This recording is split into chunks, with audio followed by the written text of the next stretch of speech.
They asked me to serve drinks at my sister-in-law's bridal shower, after I gifted them the down payment for their house. Not a thank you, just whispers and smirks. I slipped a sealed envelope under the cake stand. No one noticed, until the laughter stopped and faces turned pale. Too late. The moment I signed that check, something shifted in the universe.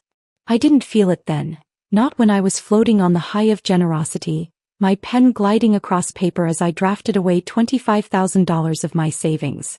It was meant to be a foundation, both literally and metaphorically. A cornerstone for Amelia and her fiancé Jake's future together. My gift to family. I still remember the weight of the cream envelope in my hands that Sunday dinner. How I tucked it between the dessert plates, waiting for the perfect moment. My husband Richard squeezed my knee under the table, a silent acknowledgement of what we were about to do. Back then his touch still felt like partnership. "We have something for you too," I said, sliding the envelope across the polished mahogany toward Amelia's perfectly manicured fingers. Her expression when she opened it, I've replayed it 1,000 times.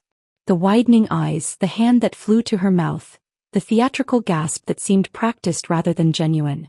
"Oh my God. Richard, is she serious?" Not, "Thank you, Catherine." Not addressed to me directly. Already I was becoming an accessory to my husband's family, not a person in my own right. "Dead serious," Richard laughed. "Kat wanted to do something special for you guys. She's been saving." I had been saving. For 5 years. For a writing retreat in Scotland I'd dreamed about since college. But family comes first, isn't that what they always say? Jake lifted his glass. "To Catherine, the fairy godmother." Everyone laughed, glasses clinked, and for one shimmering moment I felt seen. Appreciated. 3 days later, they put an offer on a craftsman bungalow in the historic district. I found out via Instagram, a photo of Amelia holding a sold sign, captioned, "Dreams do come true." #blessed, #new chapter. No mention of how those dreams materialized. No acknowledgement of the fairy godmother's wand. I told myself it didn't matter. That the joy of giving was enough. I smiled through the housewarming party where I was introduced as Richard's wife, to Jake's extended family. I nodded appreciatively as Amelia led tours, describing how they'd saved for years for this perfect starter home. The wedding planning consumed everything after that. Weekends disappeared into venue tours and cake tastings. Events I learned about after they happened through social media posts or casual mentions at family dinners. "Oh, we didn't want to bother you," Amelia would say, eyes wide with practiced innocence. "You're so busy with work." "I am busy with work. I built a consulting business from scratch while Richard finished law school. The same business that generated the disposable income that now formed the foundation of their home."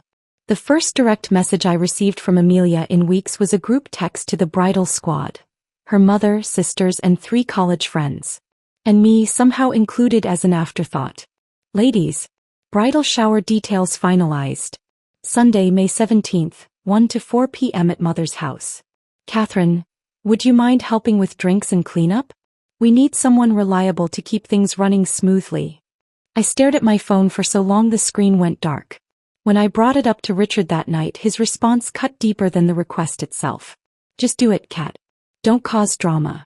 You know how important this is to my family." His family. Not ours. Never ours. I arrived at 11:30 that Sunday as instructed. Wore the black dress Amelia's mother suggested would be appropriate for someone helping out. I twisted my hair into a severe bun, removed my statement earrings and applied minimal makeup. If they wanted me invisible, I would become a shadow. The table was already set with delicate china and crystal flutes when I arrived. Pink roses and peonies cascaded from centerpieces that probably cost more than my weekly grocery budget. A 3-tiered cake stand dominated the dessert table, topped with a confection so elaborate it looked more like architecture than food. "Catherine." "Thank goodness," Amelia's mother swooped in, pressing an apron into my hands. "The ice needs arranging in the champagne buckets. 4 bottles in each. And when guests arrive, just circulate with the trays. Keep them full, keep smiling. No hello. No how are you. Just instructions." I nodded, tied the apron strings and got to work. By the time guests arrived, I had transformed completely into what they needed. A service provider. Invisible except when useful. The party swelled around me, voices rising in practiced excitement as gifts were opened. Designer kitchenware. Crystal vases. A weekend at a vineyard spa. With each extravagant present, I thought of what $25,000 could have bought instead of a down payment. What it meant to me versus what it apparently meant to them. Nothing. More champagne over here, someone called, wiggling an empty glass in my direction without making eye contact. As I poured, I overheard Amelia's maid of honor whispering to another bridesmaid. Can you believe Richard's wife? Hovering like that. At least she's useful for something. The laughs that followed burned worse than tears. I moved mechanically for the next hour. Pour. Smile. Clear. Repeat. Until something inside me, some last tether of patience or self-respect, simply snapped. During a lull, while everyone gathered for another gift opening session, I slipped into the kitchen. From my purse I withdrew a sealed envelope. White, unassuming, deadly in its simplicity. I'd been carrying it for days, waiting for courage or desperation to win out. Back in the dining room I approached the cake display. With steady hands belying my thundering heart, I slid the envelope under the cake stand's base, positioned perfectly so it would be found, but not immediately. Not until I was ready. Not until they had laughed and celebrated and dismissed me one final time. The tray in my hands suddenly felt significant, symbolic. I had given them the foundation for their dreams. They had given me servitude in return. The transaction was clear now. And soon, very soon, the real cost would be too. The champagne fizzed in crystal flutes as rose all-day banners fluttered from every conceivable surface. The irony wasn't lost on me. This celebration drenched in pink while I moved through it dressed in funeral black, mourning the relationship I once thought we had. Amelia, you absolutely glow. A woman in a blush shift dress embraced my sister-in-law, their cheeks pressing together for the third Instagram-ready photo in as many minutes. This is just perfection. Perfection. That was the word of the day, uttered with reverent sighs as guests toured the meticulously arranged space. Pink roses cascaded from hanging installations. Sequin table runners caught the afternoon light. Even the macarons had been custom-dyed to match the exact shade of Amelia's wedding invitations. I circulated with practiced invisibility, refilling glasses and collecting discarded napkins. Their eyes slid over me like I was part of the catering staff, which, effectively, I was. A role I had been assigned rather than offered. Ladies, let's gather for a toast. Amelia's maid of honor clinked her glass with a silver spoon. The crowd hushed, forming a semicircle around the gift table where Amelia perched on a blush velvet chair that resembled a throne. To our radiant bride, the maid of honor began, who has truly manifested her dream life. Dream man, dream house, dream everything. I maintained my position by the bar, hands folded over my serving tray, watching Amelia's face glow with pleasure at the recognition of her perfect life. A life partially built on my sacrifice. And can we talk about that house? Another bridesmaid chimed in. Total #home goals. The universe definitely favors you, babe. The universe. Not her brother's wife. Not the woman who had transferred a significant portion of her savings account into their mortgage fund. The universe. Laughter rippled through the gathering as I mechanically wiped down the counter, collecting abandoned lipstick-stained glasses. The envelope beneath the cake stand seemed to pulse with its own heartbeat, a ticking reminder of what was to come. 3 days after signing that check, I'd sat across from my lawyer Daniel in his downtown office. Are you certain about this? He had asked, sliding the quiet title claim papers across his desk. Once we file, there's no going back. I remembered how the leather chair had creaked as I leaned forward. The money was never intended as a gift. It was an investment in family. In belonging. My voice had hardened. They've made it clear I don't belong. So yes, I'm certain. Daniel had nodded slowly. This might blow things up. Relationships, holidays, everything. I had met his gaze steadily. They already did. Now, watching Amelia hold court among her admirers, that conversation echoed in my mind. The legal paperwork filed. The wheels set in motion. The trap laid beneath sugared roses and fondant. Oh, Catherine. Amelia's voice cut through my thoughts. She was gesturing toward me, champagne sloshing dangerously close to the rim of her glass. Everyone, my sister-in-law is just being the absolute best today. Seriously, I need more help like her around. The women tittered appreciatively. One of them, a cousin I thought, raised her glass in my direction without quite making eye contact. "To the help," she called out, clearly thinking herself witty. I smiled. Polished an already gleaming tray. Didn't flinch. Amelia's mother approached with an empty platter. "The cucumber sandwiches need refreshing," she instructed, pressing the silver tray into my hands. "And check the ice situation. Some of the glasses aren't properly chilled." I nodded, accepting the platter while noting how she had never once used my name throughout the entire event. Just directives, as though speaking to Siri or Alexa. In the kitchen, I arranged fresh sandwiches in concentric circles, each one precisely placed. The meticulousness of the task centered me, calmed the churning anxiety in my stomach. I listened to the celebration continuing in the other room, the theatrical gasps as gifts were unwrapped, the practiced exclamations of delight. When I returned, Amelia was opening a box containing crystal champagne flutes. "For your forever home," the gift giver exclaimed. Forever home. The phrase hung in the air like a soap bubble, beautiful and fragile. Soon to pop. I placed the refreshed tray on the table and resumed my position against the wall. From this vantage point, I could see the entire room. The cake stand on its pedestal, the envelope hidden beneath it, the women clustered in expensive dresses trading compliments like currency. Someone's child, a flower girl perhaps, darted past the dessert table, her hand trailing dangerously close to the cake. My heart leapt into my throat, but the girl moved on without disturbing anything. Not yet. The time wasn't right. The knot in my stomach tightened with every burst of laughter, every exclamation about Amelia's good fortune. I checked my watch. 2 more hours of this performance remained. 2 more hours of smiling blankly while being treated as furniture. 2 more hours until the moment when everything would change. A bridesmaid approached, empty glass extended. "More please," she said without looking at me, already turning back to her conversation. As I poured, I overheard snippets. "Down payment from somewhere. Lucky break with that house. Never could have afforded it otherwise." They knew. They all knew where the money had come from. Yet here I stood, demoted from benefactor to bartender. I placed the bottle back in its ice bucket with deliberate care. There was power in my silence, in my knowledge of what was coming. A sweet, patient power that would outlast their momentary celebration. The afternoon stretched on, a parade of pink excess and hollow compliments. I moved through it like a ghost, present but unseen. The weight of the legal papers beneath that cake grew heavier with each passing minute, with each dismissive glance, with each order barked in my direction. But I waited. I watched. Let them celebrate a little longer. Let them bask in the glow of their perceived perfection, their imagined security. Let them enjoy the sweetness before tasting what lay beneath. Because sometimes silence is sweeter than vengeance. And sometimes silence is the setup for the loudest fall. The minutes ticked by like a countdown to detonation.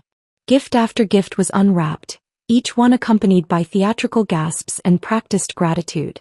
I'd been refilling champagne flutes mechanically for nearly 2 hours when Amelia's mother announced it was time for cake. "Ladies, gather round," she trilled, gesturing toward the 3-tiered masterpiece that had been commanding attention from its pedestal all afternoon. "Amelia is going to say a few words before we indulge." My pulse quickened.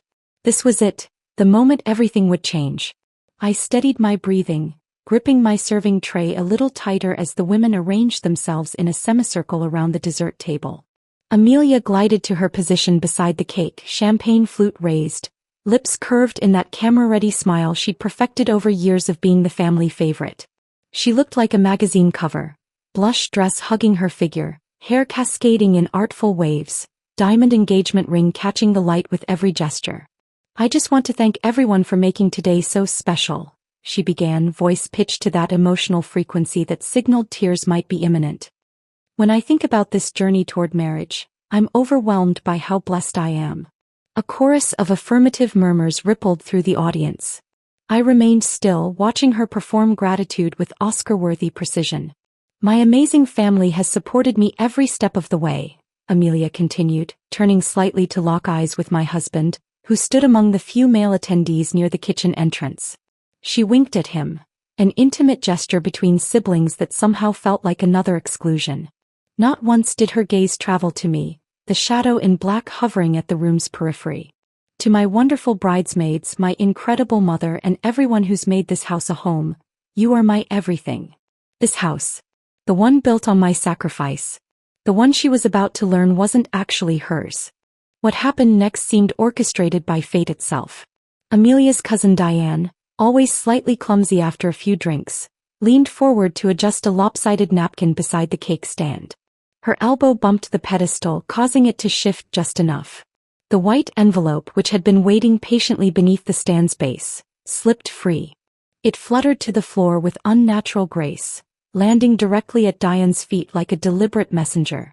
"Hey, what's this?" Diane bent to retrieve it, holding the envelope up with furrowed brows. "Did someone lose something?" All eyes fixed on the mysterious paper.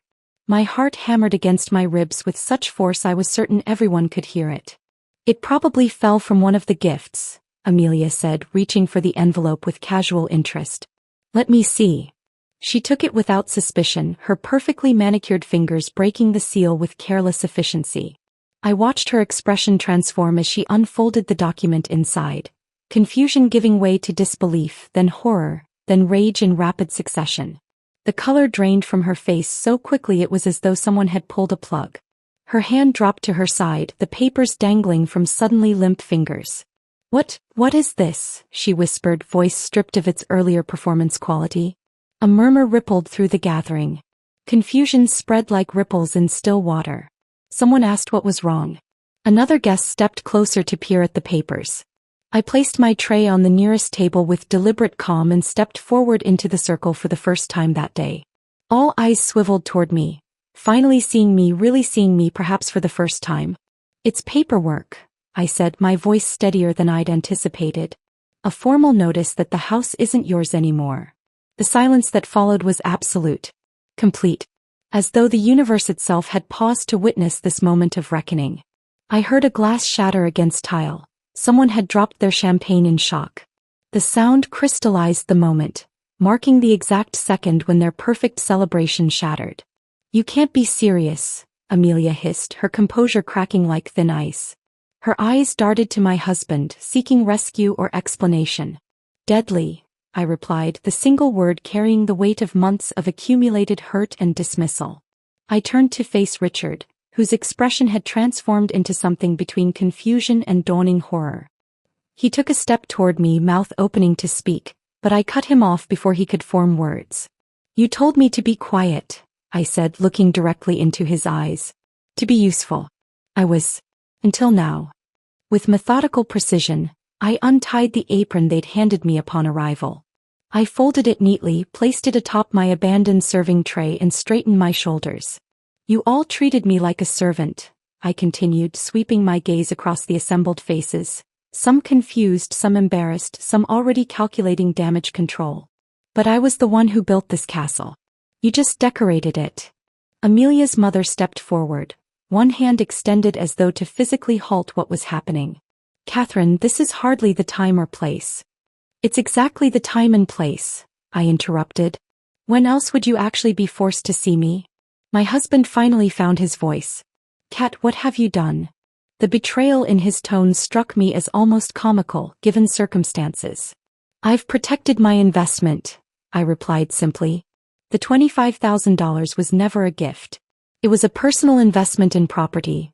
My lawyer made that quite clear in those papers. You have 30 days to either buy me out at market value or vacate." The collective gasp that rippled through the room carried notes of scandal and disbelief. Someone whispered, "Is she allowed to do that?" Loud enough for everyone to hear. "Not only allowed," I said, answering the whispered question directly. "It's already done." With that, I turned and walked toward the door, my steps measured and calm.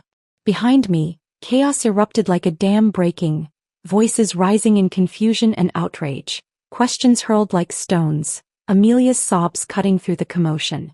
I paused at the threshold, hand on the doorknob, and looked back one last time at the pink paradise now dissolving into discord. The cake stood untouched on its pedestal, a monument to celebrations that would never be completed. As I stepped outside into the afternoon sunshine, I heard Amelia's shriek rising above the confusion. "Richard, do something." But it was too late for doing something. Too late for apologies or explanations or family loyalty. The time for those things had passed with every dismissive glance, every exclusion, every moment they'd relegated me to the role of servant rather than family. Behind me, their perfect celebration was cracking wide open. And for the first time in months I could breathe. The drive home from the bridal shower was surreal. I floated through traffic lights and lane changes, windows down, breathing in air that somehow tasted different. Freer. The afternoon sun cast everything in a golden glow that felt symbolic, illuminating a world I hadn't fully seen before. A world where I finally stood up for myself. At home, I changed out of the black dress, that uniform of invisibility, and pulled on jeans and a sweater in deep burgundy, a color I'd always loved but Richard once commented was a bit much for family gatherings. I made tea, opened my laptop and waited. 3 hours and 27 minutes. That's how long it took for the hurricane to arrive. The door flew open with such force it bounced against the wall, leaving a nick in the plaster.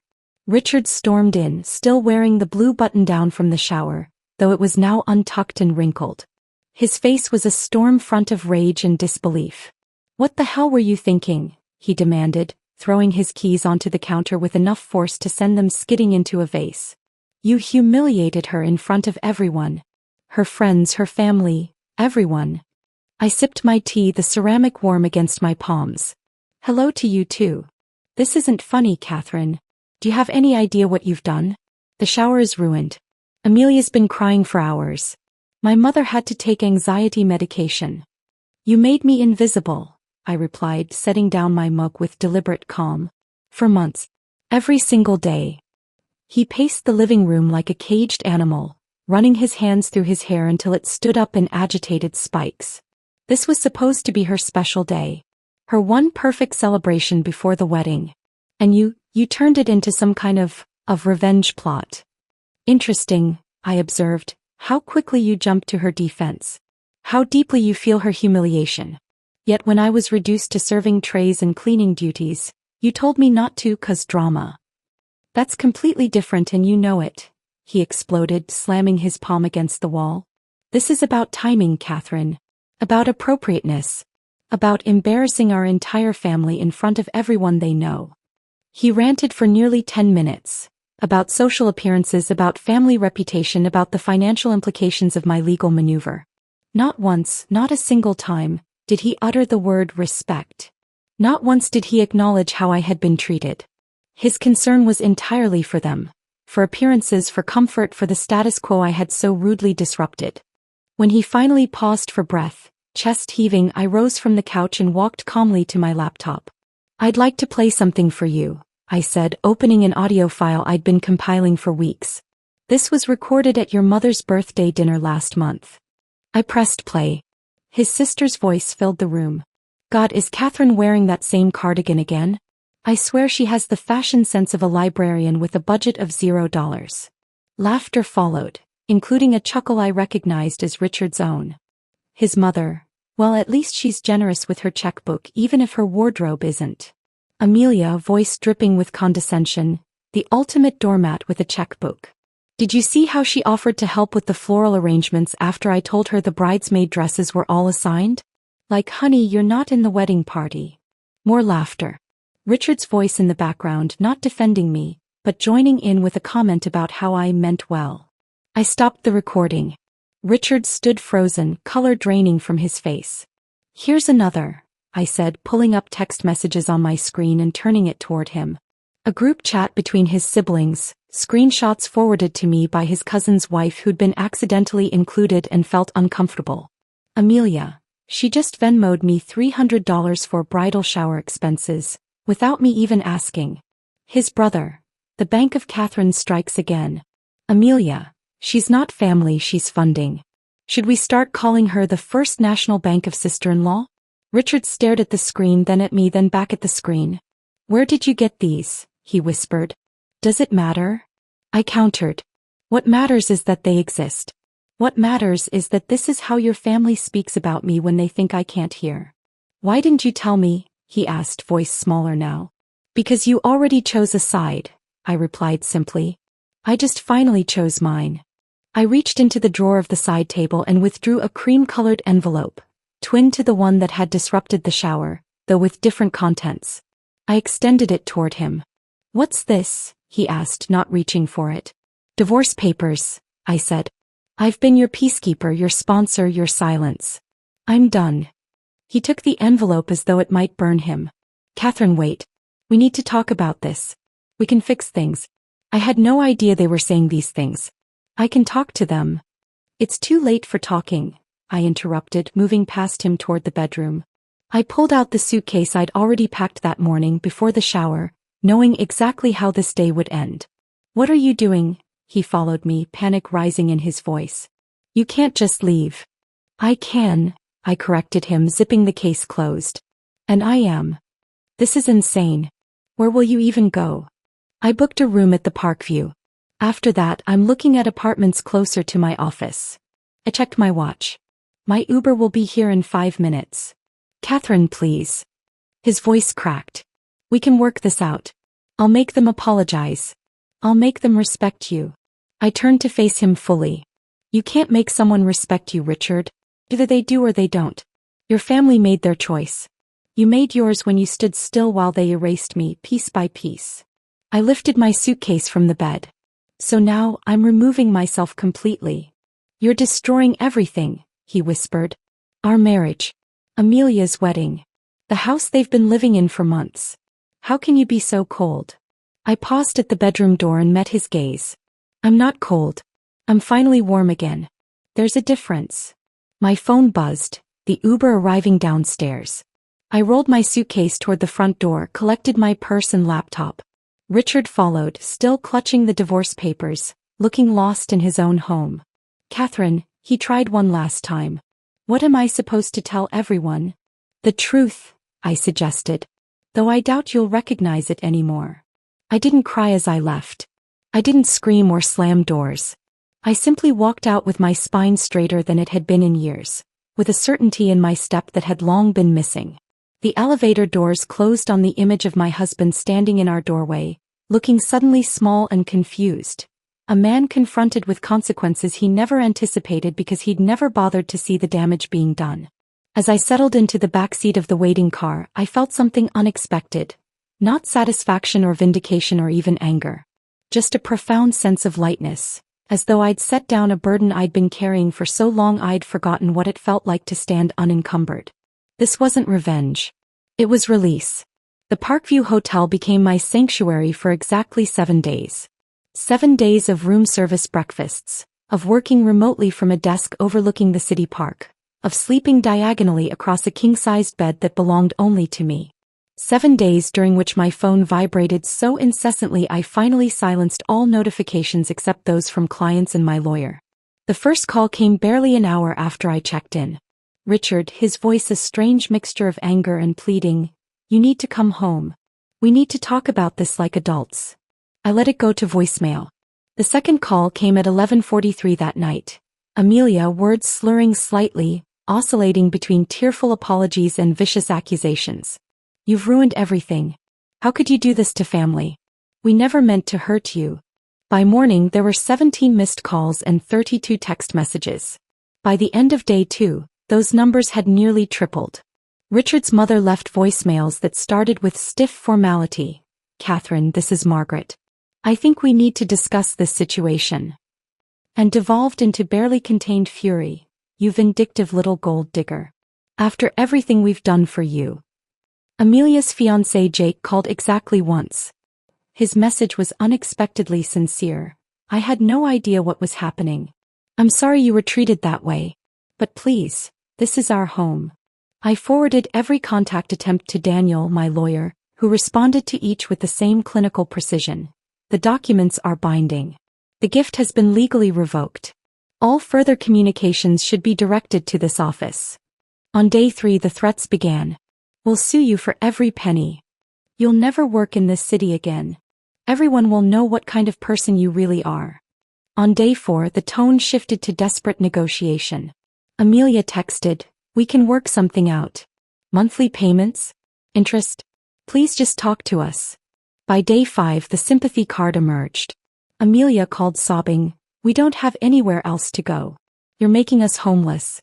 Is that what you want?" I broke my silence with a single text, sent not to her but to my lawyer to relay. I'm willing to sell them the house at full market value. No discount. No grace period on payments. The response came back through Daniel. They're asking for terms. Installments. Family consideration. No, I replied. Full price or vacate in 30 days. They didn't have it. Not without me. That reality seemed to be sinking in for all of them now. How much they had relied on my generosity while simultaneously diminishing me. On the 7th day, I signed a 6-month lease on a sunlit apartment overlooking the river, 15 minutes from my office and 40 minutes from our old neighborhood. I hired movers to collect my designated belongings from the condo, scheduled for a time when Richard would be at work. The notifications continued their digital assault, but their frequency began to wane. Desperation gave way to resignation, then to bitterness. Through carefully curated updates from a single former colleague who remained neutral, I learned that Jake had packed his things and left 3 weeks after the bridal shower meltdown. Creative differences about their future was the official explanation that circulated. The wedding was postponed indefinitely. Richard moved back in with his mother. Temporarily, he told everyone. Just until things settled down. The condo went on the market, priced below value for a quick sale. The most telling transformation happened on social media. Amelia's Instagram account, once a meticulously curated showcase of her perfect life, went silent. No wedding planning updates. No home renovation projects. No artfully arranged brunch photos. The house they had briefly called home, my investment, my leverage, went into default. They vacated without properly winterizing the pipes. A neighbor called about a water leak from burst pipes. After the insurance claim and repairs, I listed it with a realtor who specialized in quick turnover properties. It sold within a month. In late June, I heard through the dwindling grapevine that Amelia was living in a rental apartment on the unfashionable side of town, telling anyone who would listen that she had been scammed by her vindictive sister-in-law, that I had tricked them into financial ruin. I never responded. Not to the rumors. Not to the increasingly infrequent messages. Not to Richard's final plea to at least talk for closure. My silence wasn't calculated cruelty, it was self-preservation. My dignity didn't need to argue its case. It needed distance. It needed to heal. With the divorce proceeding smoothly and the house matter settled, I took the vacation I had originally been saving for when I wrote that $25,000 check. 2 weeks in Scotland alone. Hiking windswept hills. Writing in centuries-old pubs. Sleeping in castle-converted hotels where no one knew my name or my story. On my last night in Edinburgh, I sat in a small restaurant overlooking the city lights, savoring a glass of whiskey that the server had described as not for beginners. My phone buzzed with a message from an old college friend who had heard rumors and wanted the real story. "Are you okay?" she asked. "Do you miss them? The family you almost had?" I actually laughed out loud, earning curious glances from nearby diners. Miss them? No, I typed back. I missed myself. And I finally found her again. Later that night, standing in front of the bathroom mirror in my hotel room, I studied my reflection with newfound clarity. The woman looking back at me seemed different. Eyes brighter, shoulders straighter, an easy confidence in the curve of her smile that had been absent for too long. I recognized this woman. She was the one who had built a business from scratch, who had valued family and connection, who had trusted her own worth. She was someone they had never really known. The real Catherine beneath the checkbook, beneath the accommodating silence, beneath the designated role of useful background character. They never bothered to look beyond what I could give them, never cared to discover who I actually was. And now it was too late. I turned away from the mirror and packed my suitcase for the flight home, not to make amends, not to rebuild bridges, but to continue constructing the life I deserved, free from those who had taken without giving, who had diminished without recognizing the cost. Some things once broken deserved to stay that way. 6 months after Scotland, I found myself at a coffee shop downtown, laptop open, finishing a proposal for a new client. My business had expanded, 3 new employees, a renovated office space, and a waiting list of clients attracted by our reputation for integrity and results. The irony wasn't lost on me. My professional life flourished precisely when I stopped diminishing myself for others. The bell above the door chimed and I glanced up reflexively. My stomach tightened. Diane, Amelia's cousin, the one whose elbow had nudged the cake stand that day, stood at the counter ordering. I considered packing up quickly, avoiding the inevitable awkwardness, but something kept me rooted to my chair. I was done running, done hiding, done making myself smaller for other people's comfort. When she turned and saw me, her expression cycled through surprise, embarrassment, and something like curiosity. After a moment's hesitation, she approached my table. "Catherine," she said, clutching her coffee cup like a shield. "It's been a while." I nodded, closing my laptop. "It has." An uncomfortable silence stretched between us. Finally, she asked the question that had clearly been consuming her. "Can I ask why you did it? Why that day? In front of everyone?" This was the first time anyone from Richard's family had asked me directly. Not accused. Not assumed. Just asked. "People think revenge is loud," I said quietly. "Explosive. Messy. They expect screaming matches and dramatic confrontations." She slid into the chair across from me, drawn in despite herself. "But sometimes it's quiet. Clean. And perfectly timed." I wrapped my hands around my cooling mug. "I didn't ruin the bridal shower, Diane. I just let it reveal itself." Her brow furrowed. "What do you mean?" "That celebration, that perfect pink party, what was it built on? Borrowed kindness. Masked insults. And me." I met her gaze steadily. "My money. My labor. My silence." Understanding dawned slowly across her face. He had been there after all. Had witnessed how they'd treated me even if she'd never intervened. When I removed myself from the equation, everything crumbled. Not because I sabotaged anything. Just simple subtraction. "I never knew," she murmured. "About the recordings. The texts. Richard told everyone afterward, but..." She trailed off, perhaps realizing how hollow that sounded. "You never asked," I finished for her. "None of you did. You saw what you wanted to see. The helper, the quiet one, the background figure serving drinks and arranging flowers. Amelia's wedding is officially cancelled," she offered, as though this might matter to me. "Jake left her for a bartender from his office. Richard is seeing a therapist." I nodded, acknowledging the information without revealing whether it affected me one way or another. "And you?" she asked. "Are you okay?" I smiled genuinely. "I'm better than okay. I'm whole again." Diane studied me with newfound attention. "You look different. Lighter somehow. That's what happens when you stop carrying other people's expectations." She hesitated, then leaned forward. "Everyone's talking, you know. Not about you like you might think. About them. About Amelia especially." "I know," I said simply. "She's been telling people you scammed her, that you tricked them about the house money." "Also expected. But nobody's really buying it." Diane twisted her cup nervously. "Her bridesmaids, they saw how she treated you that day. Word spread. And then when everything fell apart so quickly after, people put it together. I hadn't known this part. Hadn't cared enough to track the social fallout beyond what directly affected me. The knowledge brought no particular satisfaction. Just a quiet acknowledgement that truth eventually emerges, with or without explanation. "I never looked back," I said. "Never explained. Never needed to." "Well, it worked." She offered a rueful smile. "You reclaimed your story. On your terms." We sat in silence for a moment, the afternoon light slanting through the window, casting everything in warm amber. Eventually, she gathered her things to leave but paused before standing. "Can I ask you one more thing? What actually happened that day? From your perspective?" I considered her question not out of obligation to explain myself, but because I wanted to articulate it, for myself if not for her. "Sometimes," I said carefully, "you just have to let them eat cake, and then read what's underneath it." Her lips quirked in surprised appreciation of the metaphor. "That's not revenge," I added. "That's truth. Served cold."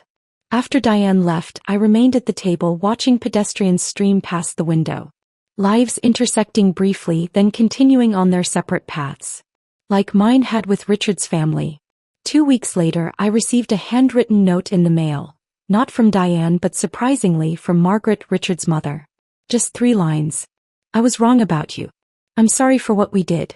It was too little too late." I didn't respond. Not out of lingering anger, but because there was simply nothing left to say. Some endings don't require epilogues. At the 1-year mark of what would have been Amelia's wedding day, I donated the full $25,000, the amount I'd originally given them, to a women's shelter downtown. Not as penance, not as performance, but because it felt right. A reclamation of the intention behind that original gift. To build something meaningful, something that would last. My new home has no pink anywhere. No roses, no sequins, no champagne flutes. Instead, it has space, for growth, for authenticity, for the unvarnished truth of who I am. The bookshelves overflow with travel guides for places I'm finally visiting. The walls display art that speaks to me, not chosen to impress others. Occasionally, I hear snippets about Richard and his family. He's dating someone new. Amelia moved to another state. Life continues as it always does. But I no longer orbit their sun. I became my own. I didn't destroy their perfect world. I simply stepped outside of it and watched as it collapsed under the weight of its own hollow center. I didn't break their party, I just let it end. And in that ending I found my beginning. Sometimes the most powerful thing you can do isn't to burn everything down. It's to quietly remove the single thread that was holding it all together, and then walk away without looking back as it unravels behind you. That's not revenge. That's freedom. If this story of sweet revenge had you on the edge of your seat, smash that like button right now. My favorite part was when Catherine slipped that envelope under the cake stand after being treated like staff at her own sister-in-law's bridal shower. The same sister-in-law whose house she paid for. What was your favorite moment? Drop it in the comments below. Don't miss more thrilling stories like this. Subscribe and hit that notification bell so you never miss an upload. My husband's lover laughed and said, "He chose me because I'm better." She didn't know that she'd spend the next night alone, because I took everything he had. The shrill ring of my phone pierced the silence of the night, startling me awake. I fumbled for it on the nightstand, my heart already pounding with a sense of foreboding. The glare of the screen illuminated the darkness, and my blood ran cold as I read the message from an unknown number. "Hey Olivia, it's Sophia. Just thought you should know that your darling husband Mark is in my bed tonight. He chose me because I'm better than you in every way. Sucks to be you." Before we begin, I want to take a moment to thank each of you for being part of this incredible journey. If you're enjoying these stories of empowerment, consider subscribing. It's completely free and helps us build this amazing community. Let's dive in. For a moment I couldn't breathe. It felt like all the air had been sucked out of the room, replaced by a suffocating sense of betrayal and rage. Mark had sworn he was working late tonight, that he was on the verge of a big break in his case. But now the bitter truth was laid bare before me. He wasn't burning the midnight oil at the office. He was tangled in the sheets with another woman, a woman who had the audacity to flaunt their affair in my face. Tears stung my eyes as I gripped the phone so tightly my knuckles turned white. Questions swirled in my mind, each one more painful than the last. How long had this been going on behind my back? Did our friends know, whispering and laughing at poor clueless Olivia? Was every kiss, every touch, every "I love you" just a lie, a meaningless platitude to keep me complacent while he sought his thrills elsewhere? But even as despair threatened to engulf me, a spark of fury ignited in my gut. It burned through the haze of pain and humiliation, searing away the last vestiges of the meek, trusting wife I had once been. How dare this woman, this Sophia, contact me like this? How dare she revel in my misery, taunting me with her supposed superiority? And how dare Mark, the man I had given my heart and soul to, betray me so callously after all the years we had shared? In that moment, as I sat there with my world crumbling around me, something inside me snapped.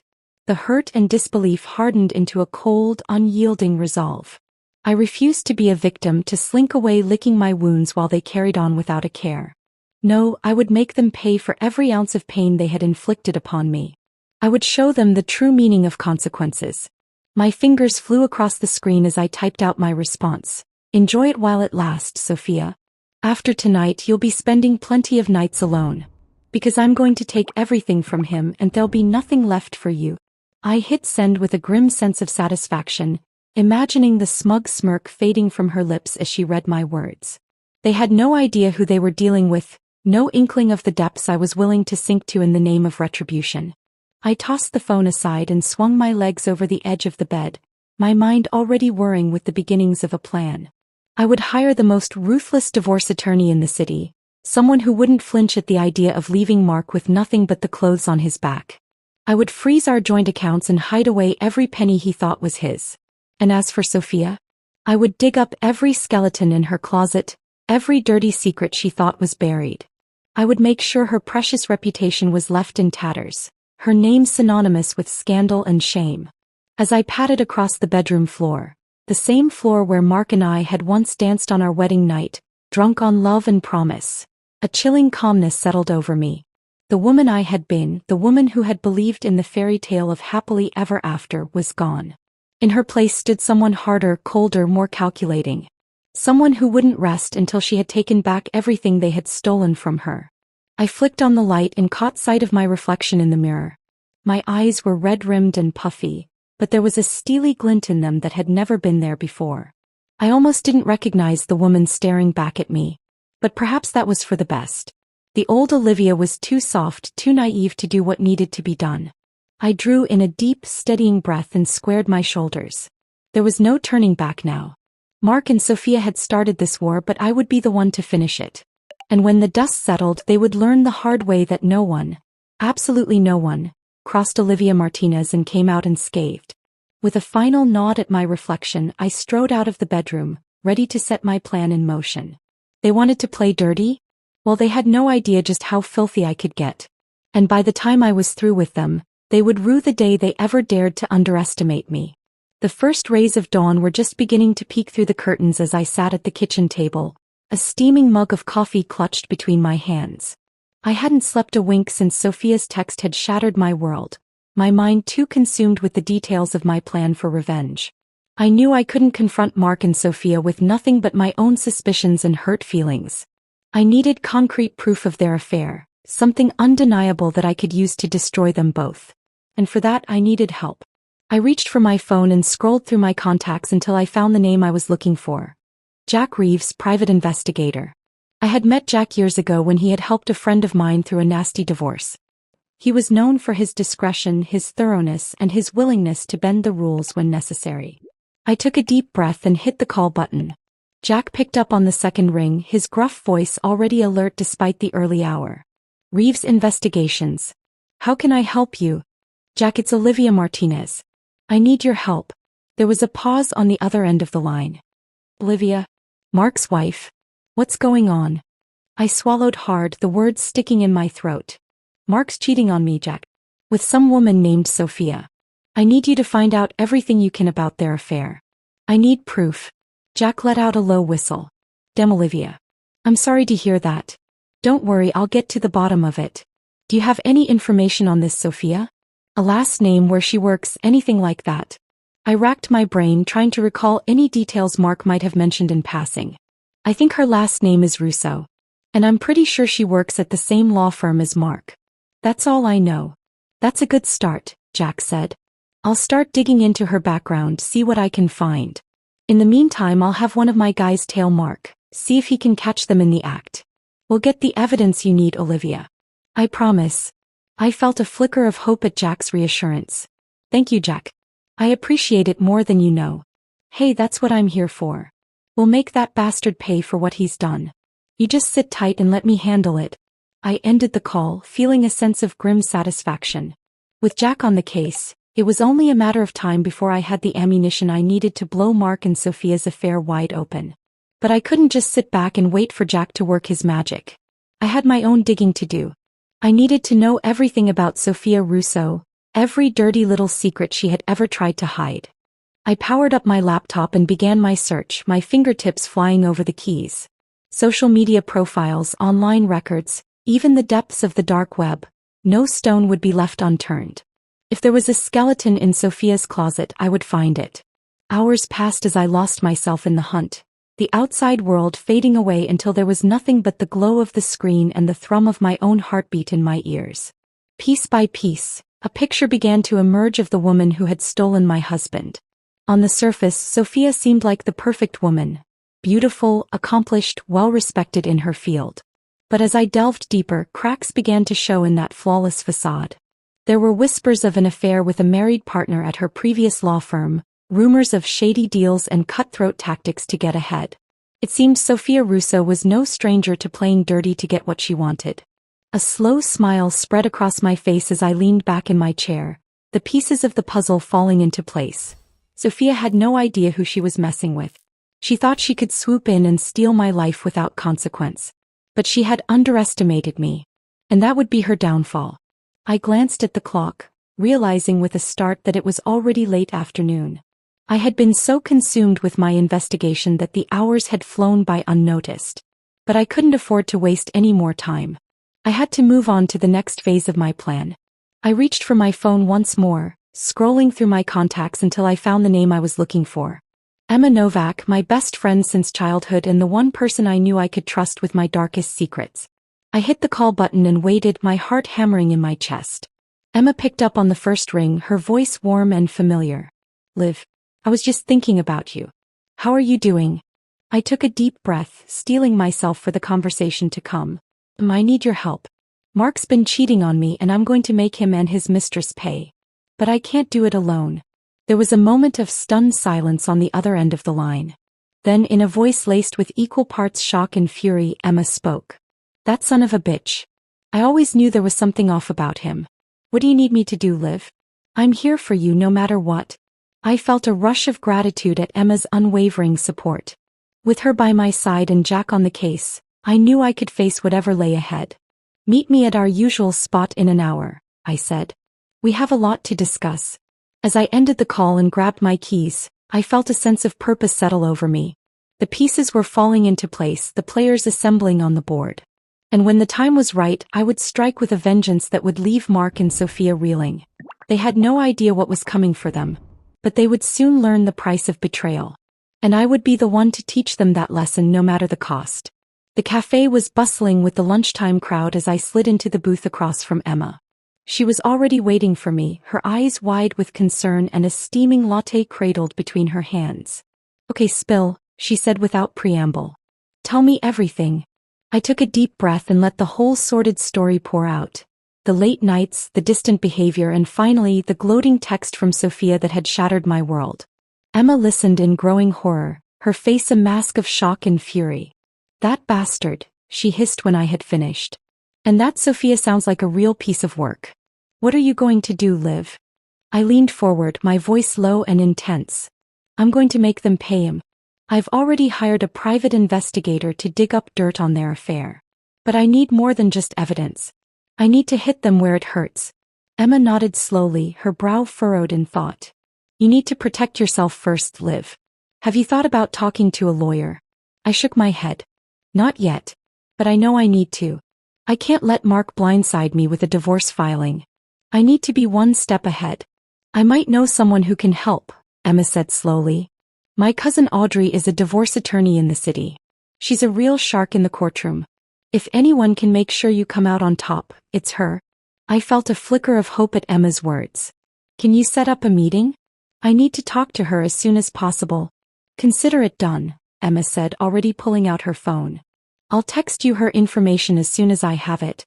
I reached across the table and squeezed Emma's hand, feeling a rush of gratitude for her unwavering support. "Thank you, Em. I don't know what I'd do without you." Emma smiled, her eyes fierce with determination. "That's what best friends are for, Liv. We'll get through this together. And we'll make sure Mark and Sophia regret the day they ever crossed you." 2 days later, I found myself sitting in the plush office of Audrey Novak, divorce attorney extraordinaire. She was a striking woman in her early 40s, with sharp blue eyes and a no-nonsense demeanor that immediately put me at ease. "Emma filled me in on your situation," Audrey said, cutting straight to the chase. "I'm sorry you're going through this, Olivia. But I promise you we'll make sure you come out of this divorce with everything you're entitled to." I nodded, feeling a sense of relief wash over me. "What do I need to do?" Audrey leaned forward, her expression serious. "The first thing we need to do is secure your financial future. I'll need access to all of your joint accounts and assets. We'll need to move quickly to freeze Mark's access and protect your share." I swallowed hard, the reality of the situation hitting me anew. "I can get you that information. But what about Mark's hidden assets? I know he has money and accounts that I don't know about." Audrey's eyes narrowed. "Leave that to me. I have a forensic accountant on retainer who specializes in tracking down hidden assets in divorce cases. We'll leave no stone unturned, Olivia. You have my word. I felt a sense of grim satisfaction at Audrey's assurance. Mark thought he was so clever hiding away his little nest egg. But he had underestimated me. And with Audrey on my side, he wouldn't know what hit him. There's one more thing, I said slowly. I want to make sure Sophia doesn't come out of this unscathed. She needs to pay for what she's done. Audrey nodded, a glint of steel in her eyes. I have some ideas on that front. Leave Sophia to me, Olivia. By the time I'm through with her, she'll wish she never set eyes on your husband. I left Audrey's office feeling lighter than I had in days, a sense of purpose and determination filling me. With Jack digging up dirt on the affair, Audrey securing my financial future, and Emma by my side, I finally felt like I had a fighting chance. But even as I walked out into the bright sunlight, I knew there was one more piece of the puzzle I needed to put in place. I pulled out my phone and scrolled through my contacts until I found the name I was looking for. Dr. Amanda Hansen, my therapist and confidant for the past 5 years. I hesitated for a moment, my thumb hovering over the call button. I had always prided myself on being strong, on handling my problems on my own. But Emma's words from the cafe echoed in my mind. I needed to protect myself not just financially but emotionally as well. I took a deep breath and hit the button, feeling a sense of relief as Dr. Hansen's warm voice filled the line. Olivia, what a pleasant surprise. What can I do for you today? I closed my eyes, fighting back the tears that threatened to fall. Dr. Hansen, I need your help. Mark's been cheating on me and I'm struggling to cope.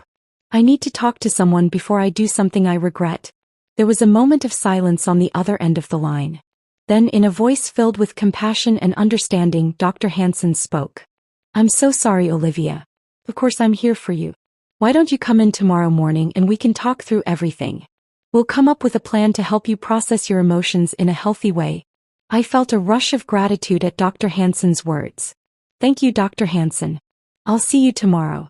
As I ended the call and slipped my phone back into my pocket, I felt a sense of calm settle over me. I had all the pieces in place now. The investigator, the lawyer, the accountant, and now the therapist. I was ready to face whatever lay ahead. Mark and Sophia thought they could break me, that they could shatter my world and walk away unscathed. But they had no idea who they were dealing with. I was Olivia Martinez and I was done being a victim. I squared my shoulders and strode down the sidewalk, my head held high. The game was on and I was playing to win. And when the dust settled, Mark and Sophia would learn the true cost of betrayal. The next few weeks passed in a blur of activity as my team and I worked tirelessly to set the stage for my revenge.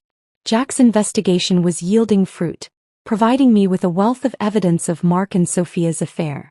Photographs of clandestine meetings, recordings of intimate phone calls, even a video of them entering a hotel room together. It was all there, laid out in black and white. But I knew that evidence alone wouldn't be enough.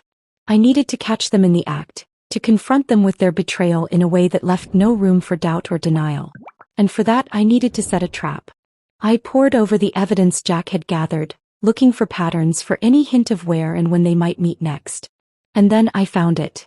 A text message from Sophia to Mark, suggesting a rendezvous at a secluded cabin in the woods, a place where they could be alone, away from prying eyes. I felt a thrill of anticipation as I read the message, my mind already racing with the possibilities. This was it, the perfect opportunity to catch them red-handed. I reached for my phone and dialed Jack's number, my heart pounding with excitement.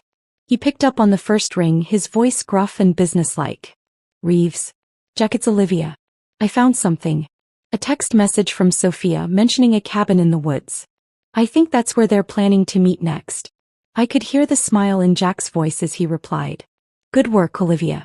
Send me the details and I'll have my team stake out the place. We'll catch them in the act and we'll make sure we get it all on camera. I felt a rush of gratitude at Jack's words. Thank you, Jack. I don't know what I'd do without you. Thank me when it's over, Jack said. We've still got work to do. I ended the call and leaned back in my chair, a slow smile spreading across my face. The pieces were falling into place. Soon Mark and Sophia would have nowhere to hide. But catching them in the act was only half the battle. I knew that I needed to hit them where it hurt, in their pockets and their reputations. And for that I needed to enlist some help. Sophie's husband, Derek, was a high-powered executive at a major corporation. A man who, according to Emma's research, valued his image and his reputation above all else.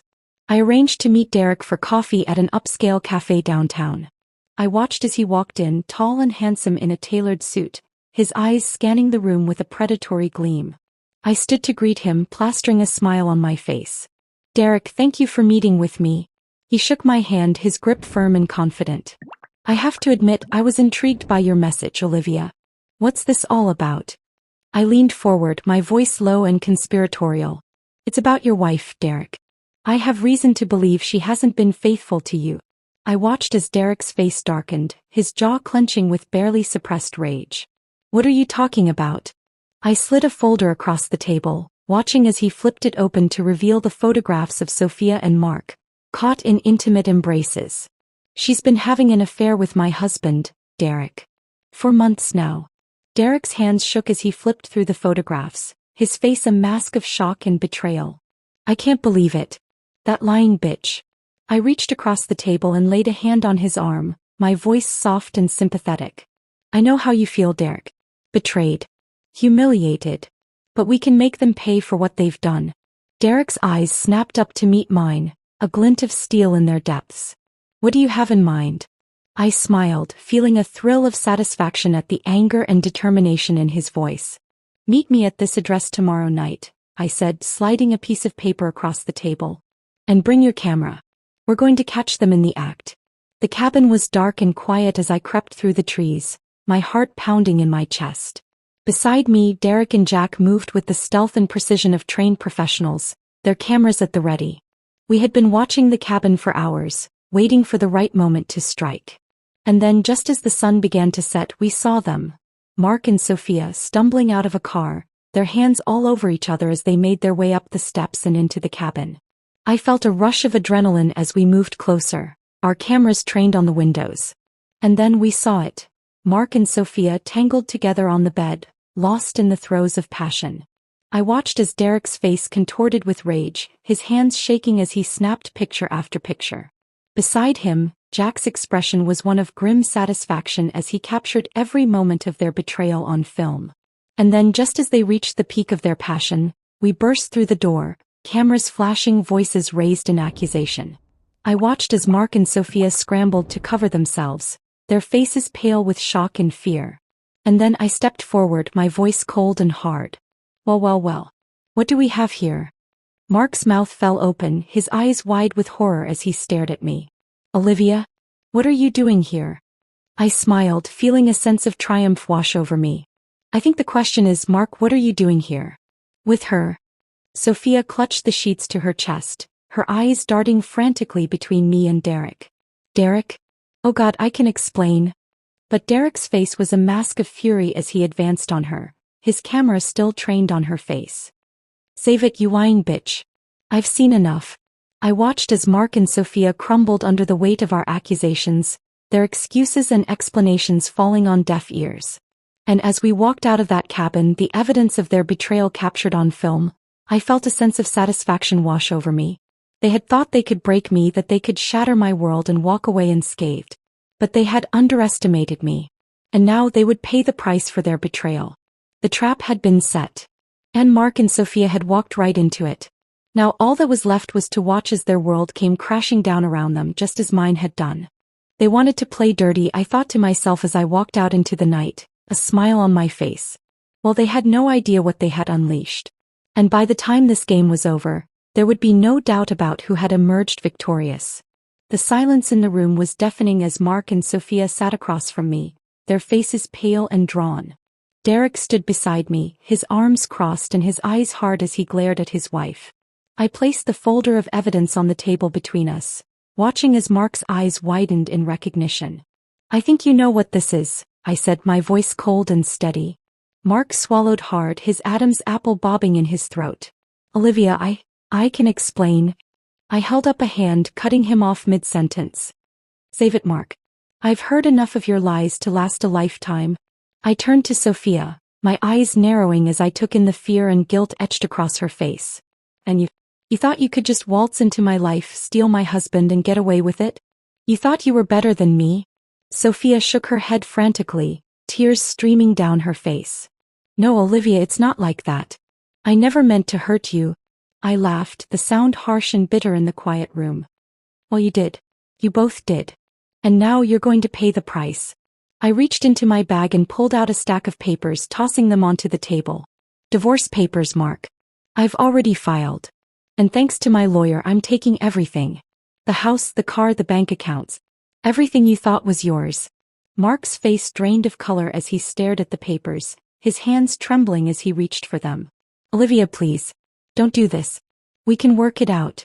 I shook my head, feeling a sense of grim satisfaction wash over me. It's too late for that, Mark. You made your choice when you betrayed me. And now you get to live with the consequences. I turned to Sophia, my lips curling into a sneer.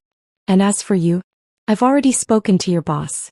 Showed him the evidence of your little embezzlement scheme. You're finished, Sophia. You'll be lucky if you don't end up in jail. Sophia's face crumpled, her body shaking with sobs as she buried her face in her hands. Please, Olivia. I'm sorry. I'm so sorry. But I was unmoved by her tears, my heart hardened by the pain and betrayal she had inflicted upon me. It's too late for apologies, Sophia. You should have thought about that before you decided to destroy my life. I stood up, feeling a sense of triumph wash over me. I hope it was worth it, you two. I hope your little fling was worth everything you've lost. Because from where I'm standing, you've got nothing left. I turned to Derek, nodding towards the door. Come on, Derek. We're done here. Derek nodded, his face set with grim determination as he followed me out of the room. But as we stepped out into the hallway, I heard Mark's voice behind me, desperate and pleading. Olivia, wait. Please. I love you. I never meant to hurt you. I paused, feeling a flicker of doubt wash over me. But then I remembered the pain and humiliation of that night, the gloating text from Sophia that had shattered my world. And I knew that there was no going back. I turned to face him, my voice cold and hard. You don't get to say that to me anymore, Mark. You lost that right the moment you chose her over me. And with that, I walked away, feeling a sense of finality wash over me. It was over. I had won. The next few weeks passed in a blur as the fallout from the confrontation began to take hold. Just as I had predicted, Sophia was fired from her job, her reputation in tatters as the news of her embezzlement and affair spread like wildfire. Derek filed for divorce, citing irreconcilable differences and infidelity. And as the details of their sordid affair came to light, Sophia found herself shunned by her friends and family, a pariah in the very circles she had once dominated. But it was Mark who suffered the most. With the divorce papers filed and the evidence of his betrayal laid bare, he found himself ostracized by our once shared social circle. Whispers followed him wherever he went, his once sterling reputation tarnished by the stain of his infidelity. And as the dust began to settle, I watched with a sense of grim satisfaction as he moved out of our once shared home, his belongings packed into a few measly boxes.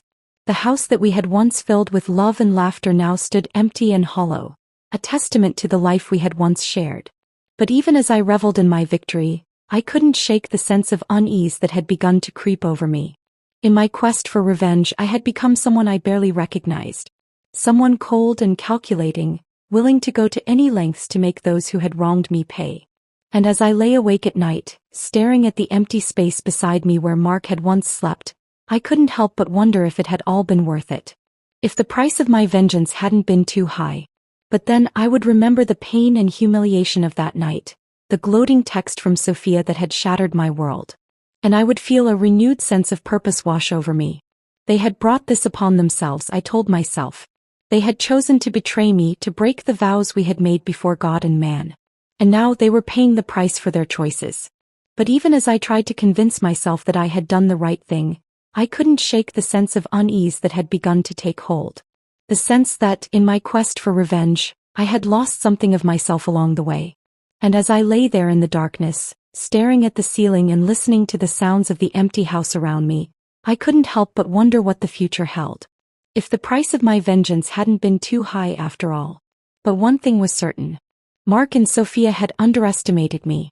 They had thought they could shatter my world and walk away unscathed. But they had no idea who they were dealing with. And as I closed my eyes and drifted off to sleep, I knew that I would never let anyone make me feel that helpless, that powerless, ever again. No matter the cost. The weeks turned into months as I watched Mark and Sophia's lives unravel before my eyes. Just as I had predicted, the the fallout from their affair was swift and merciless, leaving them both shattered and broken in its wake. Sophia was the first to fall. With the evidence of her embezzlement and misconduct laid bare, she found herself fired from her job, her once promising career in tatters. Her friends and colleagues turned their backs on her, their whispers and stares following her wherever she went. But it was the loss of her husband that seemed to hit her the hardest. Derek's divorce filing was swift and brutal, his lawyers leaving no stone unturned as they sought to sever all ties with her. In the end, Sophia walked away with nothing but the clothes on her back and the shame of her actions. I watched as she spiraled into despair, her once perfect facade crumbling away to reveal the broken woman beneath. She became a ghost of her former self, haunting the streets of our town like a wraith, her eyes hollow and her spirit crushed. But even as I reveled in her misery, I couldn't help but feel a flicker of pity for her. She had made her choices, yes, but the price she had paid for them seemed almost too high to bear. Mark, on the other hand, seemed to weather the storm with a bit more grace. Though he too found himself ostracized by our once shared social circle, he seemed to take it in stride, his head held high even as the whispers and stares followed him wherever he went. But I knew the truth. I saw the pain and regret etched into the lines of his face, the hollow look in his eyes when he thought no one was watching. He had lost everything, his wife, his home, his reputation, and it was all because of the choices he had made. In the end, the divorce settlement was a mere formality. With the evidence of his infidelity laid bare, Mark had no leg to stand on. He walked away with a fraction of what he had once had, his once comfortable lifestyle reduced to a shadow of its former self. And as I watched him pack up the last of his belongings and move out of our once shared home, I felt a sense of triumph wash over me. I had won. I had taken everything from him just as he had taken everything from me. But even as I reveled in my victory, I couldn't shake the sense of emptiness that had begun to take hold. The house that had once been filled with love and laughter now stood silent and still, a monument to the life we had once shared. And as I wandered through its empty rooms, my footsteps echoing off the bare walls, I couldn't help but feel a sense of loss wash over me. In my quest for revenge, I had lost something too, the life I had once known, the woman I had once been. But I pushed those thoughts aside, steeling myself against the doubts that threatened to creep in. I had come too far to turn back now, had sacrificed too much to let the ghosts of my past haunt me. And so I threw myself into my new life with a vengeance, determined to build something better, something stronger from the ashes of what had been. I traveled the world, immersing myself in new cultures and experiences, seeking out the beauty and wonder that had once seemed so far out of reach. I made new friends, forged new connections, and slowly but surely I began to heal. The scars of my past would always be with me, a reminder of the pain and betrayal I had endured. But I refused to let them define me, to let them hold me back from the life I knew I deserved. And as the months turned into years, I found myself growing stronger, more confident with each passing day. I had emerged from the ashes of my old life like a phoenix, my wings spread wide and my heart open to the possibilities that lay ahead. But even as I embraced my new life, I knew that I would never forget the lessons I had learned. The price of betrayal, the cost of revenge, these were things that would stay with me always, a reminder of the woman I had once been and the woman I had become. And though the pain of my past would never truly fade, I knew that I had the strength to face whatever lay ahead. I had survived the worst that life had to offer, had emerged from the flames stronger and more resilient than ever before. And as I looked out at the world before me, my eyes clear and my heart full, I knew that I was ready for whatever the future might bring. For I was Olivia Martinez, a survivor, a warrior, a woman who had taken back her life and her power no matter the cost. And I knew that nothing and no one could ever take that away from me again. The sun was setting over the city skyline as I stepped out onto the balcony of my new penthouse apartment, a glass of wine in my hand and a sense of peace in my heart. It had been a year since the confrontation with Mark and Sophia, a year since I had watched their lives crumble before my eyes. And in that time I had rebuilt my life from the ground up, had carved out a new path for myself that was all my own. I sipped my wine, savoring the crisp, cool taste on my tongue as I gazed out at the city below. The lights were just beginning to twinkle in the twilight, a sea of glittering stars stretching out before me as far as the eye could see. It was a beautiful sight, one that never failed to take my breath away. But even as I reveled in its beauty, I couldn't shake the sense of unease that had begun to creep over me in recent months. In the aftermath of my revenge, I had thrown myself into my new life with a vengeance, had sought to fill the void left behind by Mark's betrayal with material possessions and superficial pleasures. I had bought the penthouse, the flashy sports car, the designer clothes and jewelry that had once seemed so out of reach. And for a time it had worked. The thrill of the purchase, the rush of adrenaline that came with each new acquisition, had been enough to keep the ghosts of my past at bay. But as the months wore on, I began to realize that the emptiness inside me was still there, lurking just beneath the surface. I had thought that revenge would bring me peace, that making Mark and Sophia pay for what they had done would somehow heal the wounds they had inflicted. But as I stood there on that balcony, my heart heavy with the weight of my choices, I realized that I had been wrong. Revenge had brought me satisfaction, yes, but it had not brought me joy. It had not filled the void left behind by their betrayal, had not healed the scars that their actions had left upon my heart. And as I gazed out at the city before me, the twinkling lights blurring together into a haze of color and light, I knew that I had to find another way. I had to learn to let go of the anger and bitterness that had consumed me for so long, had to find a way to move forward that didn't involve destroying everything in my path. It was a daunting prospect, one that filled me with a sense of fear and uncertainty. But I knew that I had no choice. I had to try, had to find a way to heal the wounds that had been inflicted upon me, no matter how long it took. And so I made a decision right there on that balcony with the city stretched out before me and the stars twinkling overhead. I would sell the penthouse, the car, all the trappings of my newfound wealth. I would use the money to travel, to explore the world and all its wonders, to find the peace and healing that had eluded me for so long.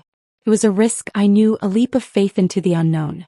But I also knew that it was a risk I had to take. I had to find a way to move forward, to leave the ghosts of my past behind and embrace the possibilities of the future. And as I stood there on that balcony, my heart full of hope and determination, I knew that I was ready for whatever lay ahead. I had survived the worst that life had to offer, had emerged from the flames stronger and more resilient than ever before. And though the scars of my past would always be with me, a reminder of the pain and betrayal I had endured, I knew that I had the strength to face whatever challenges lay ahead. For I was Olivia Martinez, a survivor, a warrior, a woman who had taken back her life and her power no matter the cost. And I knew that nothing and no one could ever take that away from me again. The sun was just beginning to peek over the horizon as I stepped off the plane and onto the tarmac, my heart full of anticipation and excitement for the journey that lay ahead. I had been traveling for months now, exploring the far corners of the world in search of the peace and healing that had eluded me for so long. And with each new destination, each new experience, I could feel the weight of my past beginning to lift, the scars of my betrayal slowly beginning to fade. I had seen the sun rise over the ancient temples of Cambodia, had watched it set behind the snow-capped peaks of the Himalayas. I had walked the cobblestone streets of Paris, had danced the night away in the pulsing clubs of Berlin. And with each new adventure, each new moment of wonder and discovery, I could feel myself beginning to heal, beginning to rediscover the woman I had once been, the woman I had thought lost forever in the aftermath of Mark's betrayal. But even as I reveled in my newfound freedom, even as I embraced the possibilities of the future with open arms, I knew that I could never truly forget the pain of my past. The scars of my betrayal, the wounds inflicted upon me by those I had once loved and trusted, would always be a part of me, a reminder of the woman I had been and the woman I had become. And as I stood there on that tarmac, my heart full of hope and determination, I knew that I had to find a way to honor that pain, to use it as a source of strength and resilience in the face of whatever challenges lay ahead. And so I made a promise to myself, right there in that moment, with the sun rising over the horizon and the world stretched out before me. I would never forget the lessons I had learned, the price I had paid for my vengeance. I would never again allow myself to be consumed by anger and bitterness, to let the ghosts of my past control the course of my future. But I would also never forget the woman I had been, the woman who had loved and lost and fought like hell to take back what was rightfully hers. I would honor her strength, her resilience, her unwavering determination to forge a new path for herself, no matter the cost. And as I stepped out into the waiting world, my heart full of hope and my head held high, I knew that I was ready for whatever lay ahead. I had survived the worst that life had to offer, had emerged from the flames stronger and more resilient than ever before. And though the scars of my past would always be with me, a reminder of the pain and betrayal I had endured, I knew that I had the strength to face whatever challenges lay ahead. For I was Olivia Martinez, a survivor, a warrior, a woman who had taken back her life and her power no matter the cost. And I knew that nothing and no one could ever take that away from me again. As I made my way through the crowded streets of the city, my heart full of excitement and anticipation for the journey that lay ahead, I knew that I had finally found the peace and healing I had been searching for. It had taken time, had required me to confront the darkest parts of myself and the deepest wounds of my past. But in the end it had been worth it. For I had emerged from the ashes of my old life stronger, wiser, and more resilient than ever before. I had learned to let go of the anger and bitterness that had once consumed me, had learned to embrace the beauty and wonder of the world with an open heart and a curious mind. And though the scars of my past would always be with me, a reminder of the pain and betrayal I had endured, I knew that I had the strength to face whatever challenges lay ahead. For I was Olivia Martinez, a survivor, a warrior, a woman who had taken back her life and her power no matter the cost. And as I walked out into the waiting world, my heart full of hope and my head held high, I knew that I was ready for whatever lay ahead. For the first time in a long time, I felt truly free, truly alive, truly ready to embrace the possibilities of the future with open arms. For I had finally learned the most important lesson of all, that true strength lies not in the ability to destroy, but in the courage to rebuild, to remember, and to heal. And that was a lesson I would carry with me always, no matter where my journey might take me next. As the months turned into years, I found myself settling into a new rhythm of life, one that was entirely my own. I had left behind the trappings of my old existence, the penthouse, the flashy car, the designer clothes and jewelry, and had embraced a simpler way of being, one that prioritized experiences over possessions and growth over stagnation. I continued to travel, exploring new corners of the world and immersing myself in new cultures and ways of life. But I also began to put down roots, to build a new home for myself that was based not on the expectations of others, but on my own deepest desires and values. I started a support group for women who had been through similar experiences of betrayal and heartbreak, creating a safe space for us to share our stories and support one another on the path to healing. It was a deeply meaningful experience, one that allowed me to connect with others who understood the depth of my pain and the strength of my resilience. Through those connections, I began to see the power of vulnerability, the way that sharing our stories and our struggles could create bonds of empathy and understanding that transcended the superficial differences that so often divided us. And I began to see my own journey in a new light, not as a source of shame or weakness, but as a testament to my own incredible strength and resilience. As I continued to heal and grow, I found myself drawn to new passions and pursuits, ones that allowed me to channel my energy and my creativity in meaningful ways. I took up painting and writing, pouring my heart and soul into each brushstroke and each word, and found a sense of joy and fulfillment that I had never known before. And through it all, I never forgot the lessons I had learned, the price I had paid for my vengeance and the scars I would always carry as a result. But I also learned to see those scars in a new light, not as a source of shame or weakness, but as a testament to my own incredible strength and resilience. I learned to embrace my own imperfections, to see the beauty and the power in my own vulnerability and to trust in my own ability to heal and to grow, no matter what challenges life might throw my way. And I learned to let go of the anger and the bitterness that had once consumed me, to forgive myself for the choices I had made and to move forward with an open heart and a curious mind. As the years passed, I found myself looking back on my journey with a sense of pride and gratitude, knowing that every step, every struggle, every moment of pain and triumph had been a necessary part of my own growth and evolution. And I knew that I would never again let myself be defined by the actions of others, that I would never again give anyone else the power to dictate my own worth or my own happiness. Instead, I would define my own path, my own purpose, my own destiny, and I would do so with the kind of fierce determination and unshakable resilience that had carried me through the darkest moments of my life. I would embrace my own strength and my own power, and I would use them to create a life that was truly my own, one that was filled with joy and meaning and purpose. And as I looked out at the world before me, my heart full of hope and my head held high, I knew that I was ready for whatever lay ahead. I had survived the worst that life had to offer, had emerged from the flames stronger and more resilient than ever before. And I knew that nothing and no one could ever take that away from me again. For I was Olivia Martinez, a survivor, a warrior, a woman who had taken back her life and her power no matter the cost.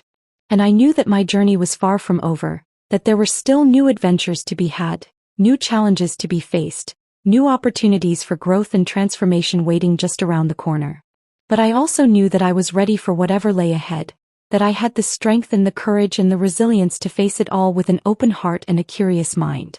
And I knew that no matter what the future might hold, I would always have the love and support of the incredible women who had become my sisters on this journey, the ones who had held my hand and wiped my tears and reminded me of my own incredible strength and beauty, even in my darkest moments.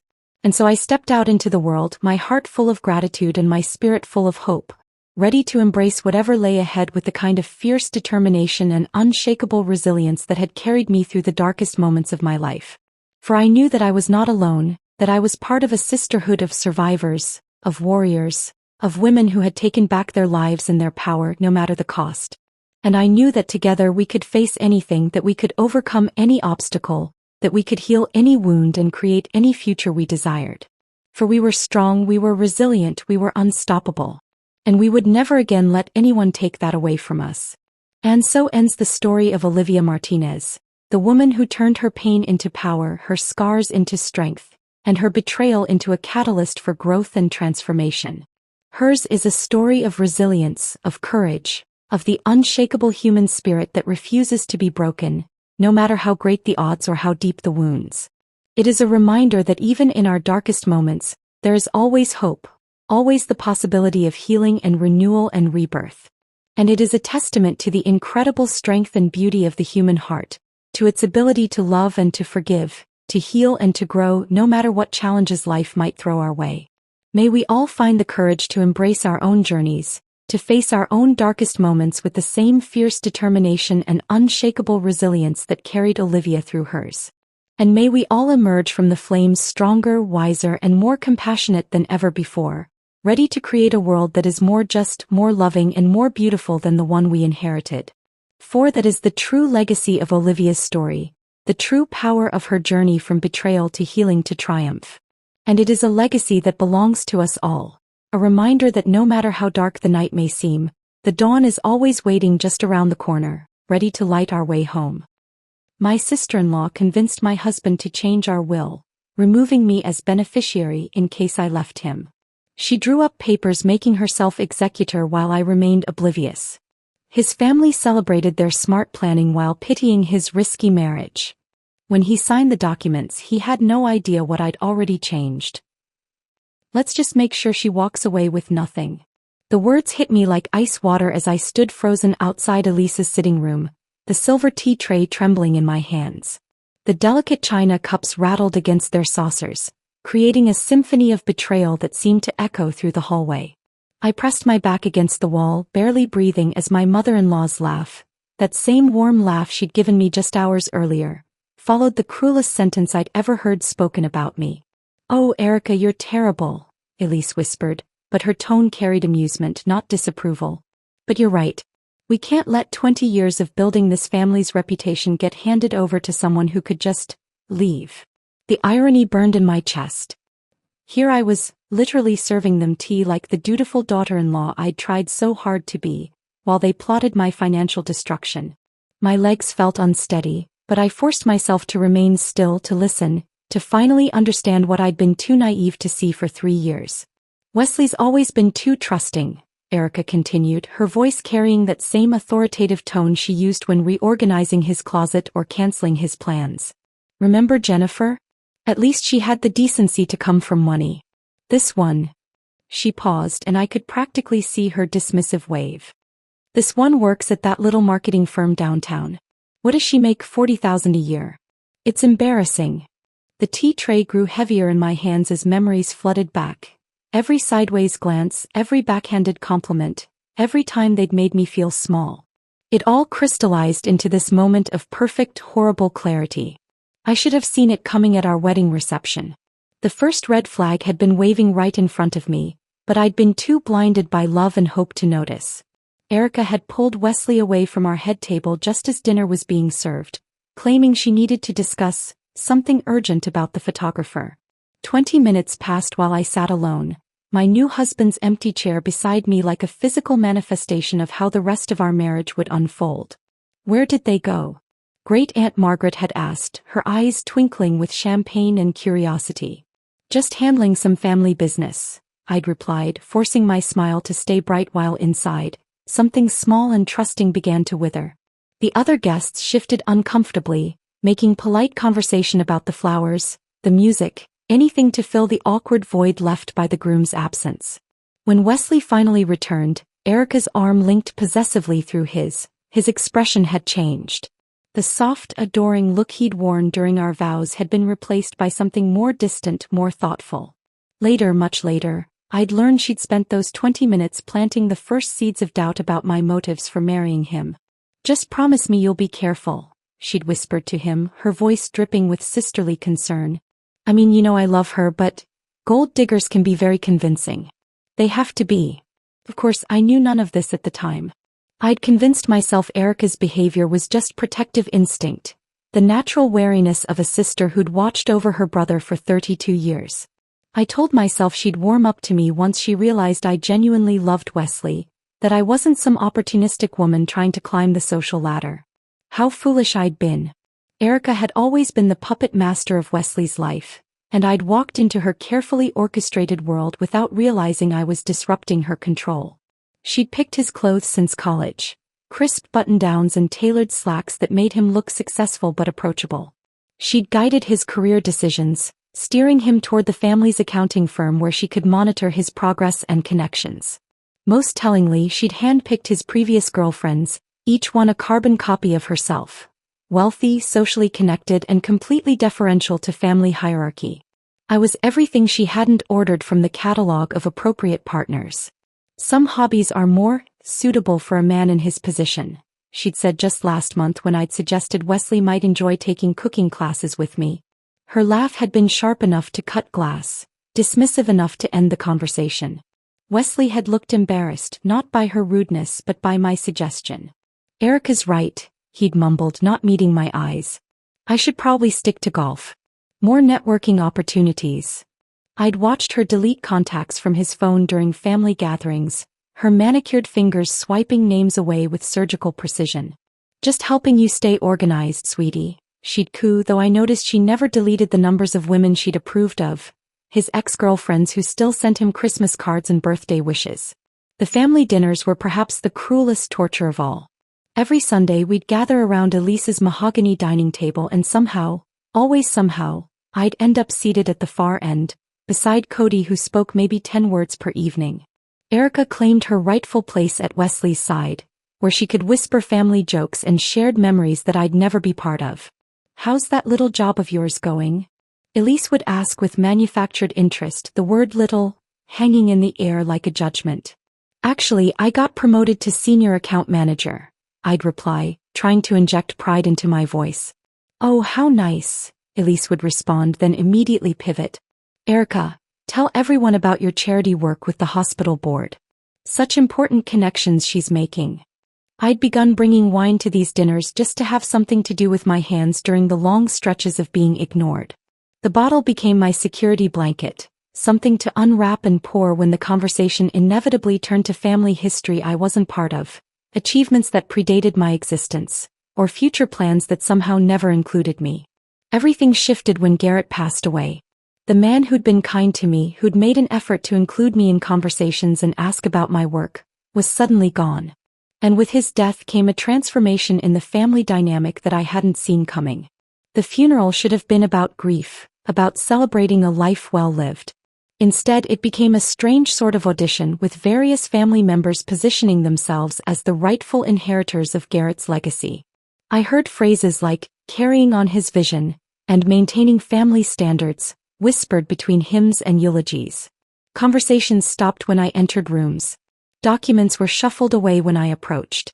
Wesley began staying late at Erica's house for family business meetings that I was never invited to attend. "It's just boring estate stuff," he'd tell me when he'd come home after 10 o'clock, smelling like Erica's expensive coffee and wearing the exhausted expression of someone who'd been making difficult decisions. "Nothing you'd be interested in." But I was interested. I was his wife. I was supposed to be part of these decisions, part of this family's future. Instead, I was being systematically excluded from planning my own life. Standing in that hallway now, eavesdropping on the women who were supposed to love me, everything finally made perfect, devastating sense. The casual cruelty in their voices was somehow worse than outright anger would have been. This wasn't passionate hatred. This was cold calculation, like discussing the weather or planning a grocery list. I set the tea tray down on the hallway table with shaking hands, the fine china singing a soft, mournful note. My heart was pounding so loudly I was certain they'd hear it through the walls. But their conversation continued, unaware of my presence. Walking back to the kitchen on unsteady legs, I gripped the marble countertop and tried to process what I'd just learned. For 3 years I'd been playing a game where I didn't know the rules, fighting a battle I didn't realize was being waged. But now I knew. And knowledge, I was about to discover, could be the most dangerous weapon of all. In the weeks that followed my accidental discovery in the hallway, I became a student of deception. I perfected the art of appearing unchanged while cataloging every subtle shift in my husband's behavior. Wesley had always been an early riser, but now he lingered over his morning coffee with an intensity that suggested serious contemplation. His usual quick scan of emails had turned into prolonged sessions of staring at his laptop screen, as if wrestling with invisible demons. The bomb dropped on a Tuesday morning in October. I was buttering toast when Wesley cleared his throat in that particular way that meant he had something unpleasant to discuss. The same throat clearing that had preceded conversations about visiting his mother more often or attending charity galas I found insufferable. "I've been thinking about our financial planning," he said, his voice carrying an unfamiliar formality. "Erica suggested we should rework the will. You know, standard protection in case of complications." The butter knife slipped from my fingers, clattering against the granite countertop. Wesley's eyes remained fixed on his coffee mug, studying the dark liquid as if it contained prophecies about our future. The morning light streaming through our kitchen window suddenly felt harsh, illuminating the growing distance between us with cruel clarity. "Complications?" I asked, keeping my voice steady despite the flutter of panic in my chest. "Divorce," he said flatly, still refusing to meet my gaze. "It's just smart planning. Protecting family assets." The phrase "standard protection" rolled off his tongue with rehearsed precision, like a memorized script performed by an amateur actor. These weren't Wesley's words. They belonged to someone else, someone who had spent considerable time coaching him on this conversation. The man I'd married would have stumbled over such clinical language, would have softened the blow with apologies and explanations. "I thought we could discuss it together," I suggested, testing the waters. "Maybe meet with a lawyer ourselves?" Wesley's cup clinked against the saucer as he set it down too forcefully. "Erica's already handled the research. She found an excellent attorney who specializes in estate planning. Very thorough." Of course she had. Erica, the ever-efficient puppet master, had already pulled the strings while I remained blissfully unaware. The invisible noose was tightening and I hadn't even felt it slip around my neck. Days passed without further mention of legal documents or family protection. Wesley resumed his normal routines. Morning jogs, evening news, weekend golf games, as if he hadn't just announced his intention to legally erase me from his future. The normalcy felt surreal, like living in a house scheduled for demolition while pretending the wrecking ball wasn't already swinging. I began paying closer attention to his habits, noting when he received calls that required him to step outside, when his laptop sessions extended past midnight, when he mentioned impromptu meetings that hadn't been on his calendar that morning. The man who had once shared every detail of his day now operated with the secretive efficiency of a spy. The discovery came accidentally, as most life-altering revelations do. Wesley had rushed out for an emergency golf game. Apparently, someone in his foursome had cancelled, and they needed a replacement immediately. In his haste, he'd left his laptop open on the kitchen counter, the screen glowing with unfinished business. I walked past it twice before curiosity overcame my respect for privacy. A document was open in a browser tab and my own name caught my eye like a flashing neon sign.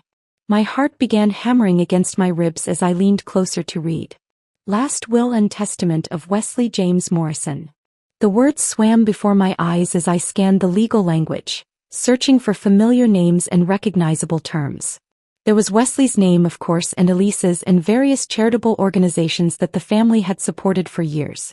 I found Erica's name listed in multiple capacities, as beneficiary, as executor, as the person entrusted with carrying out Wesley's final wishes.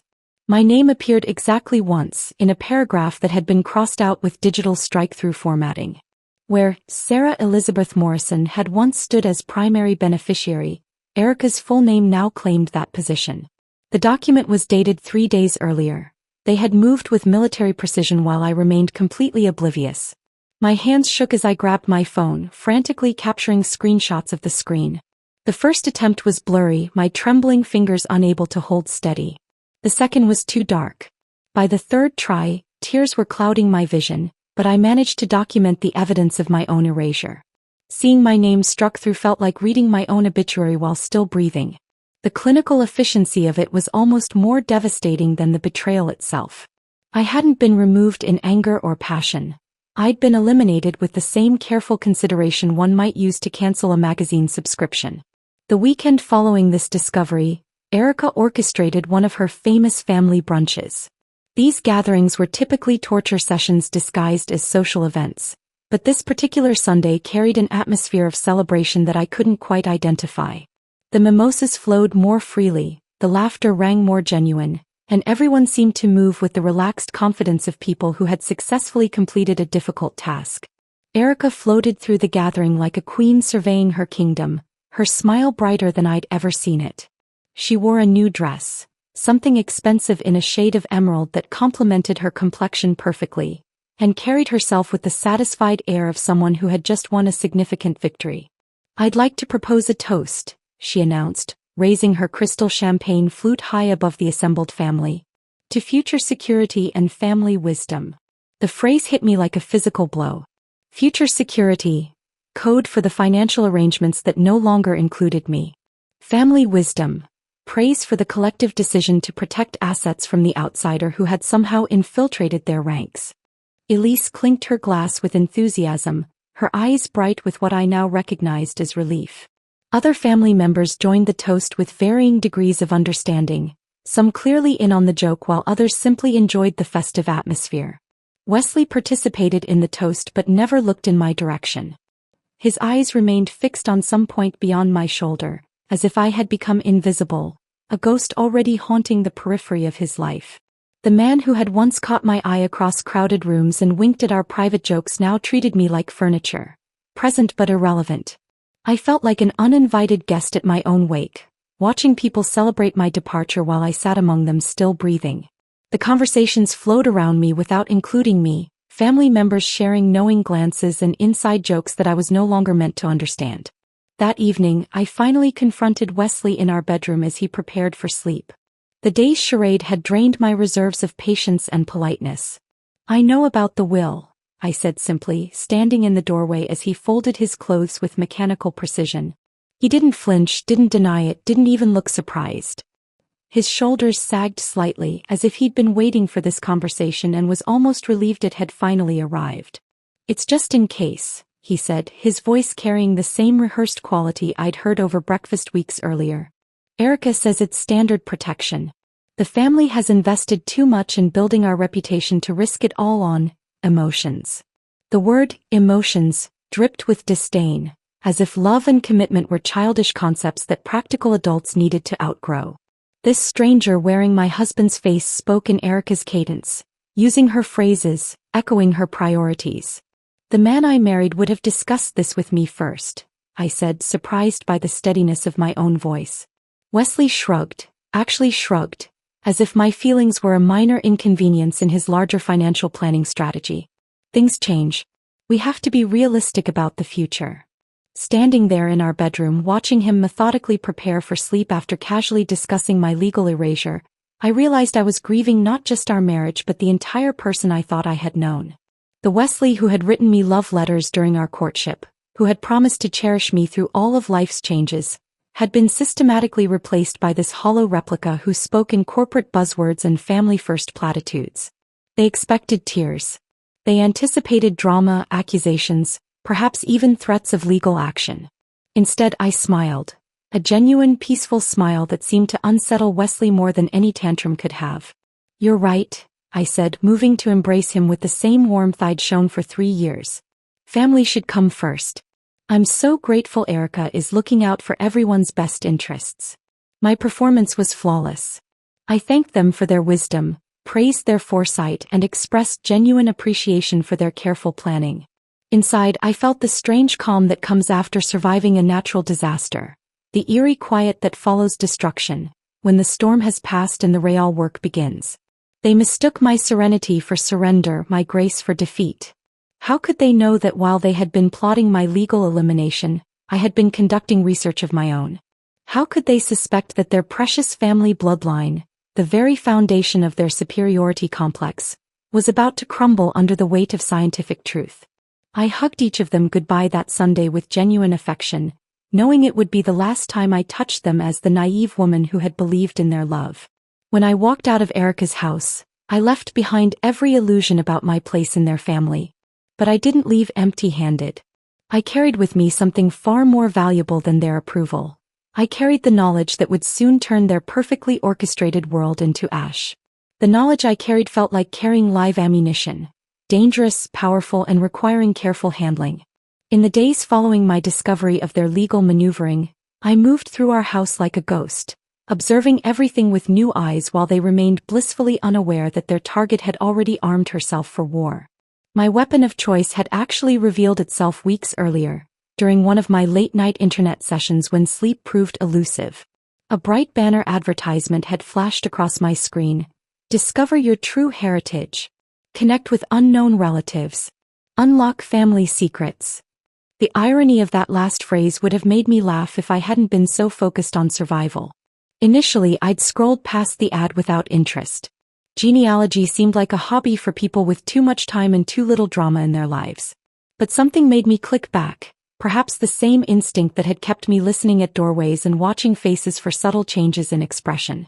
The Ancestry Service promised scientific accuracy in tracing bloodlines, matching DNA patterns with precision that courtrooms accepted as evidence.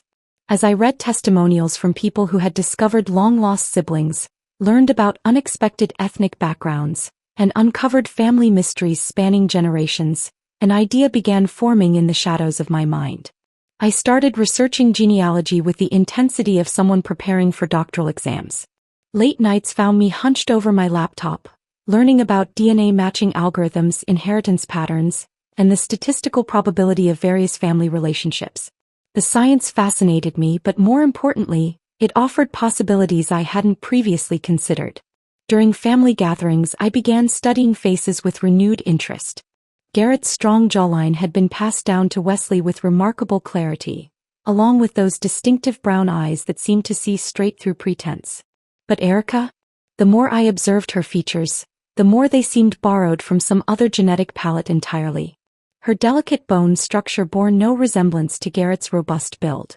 Her green eyes appeared nowhere else in the family tree.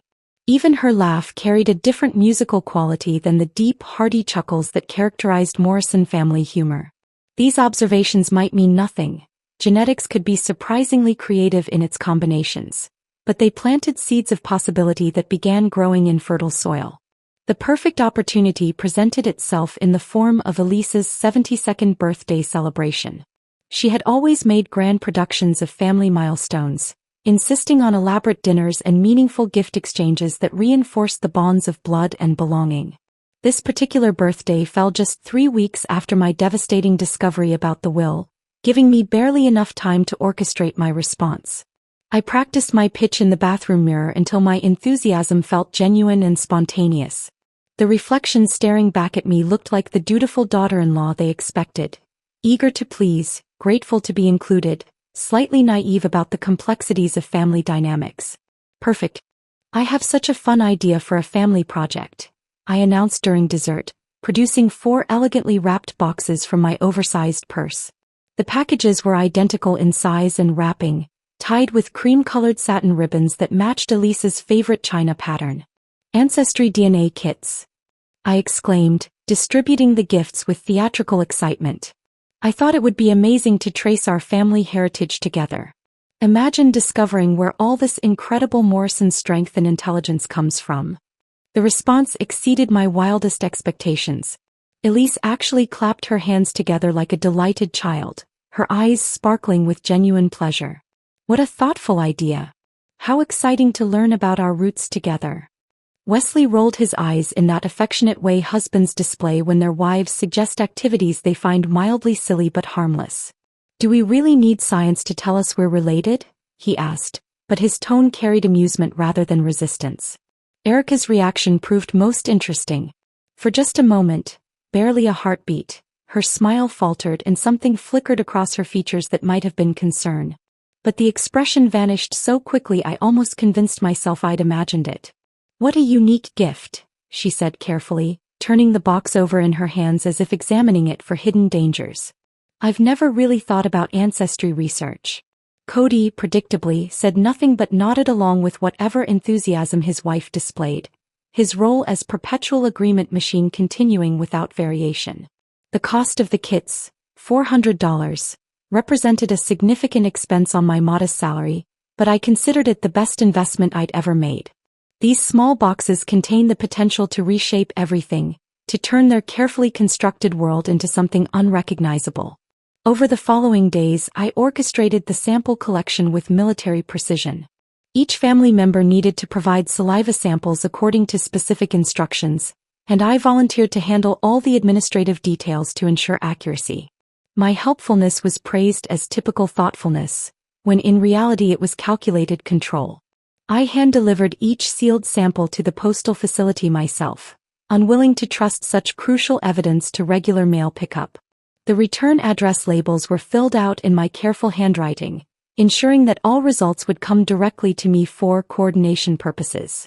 The waiting period stretched 8 weeks, 56 days that I counted off my calendar like a prisoner marking time until parole.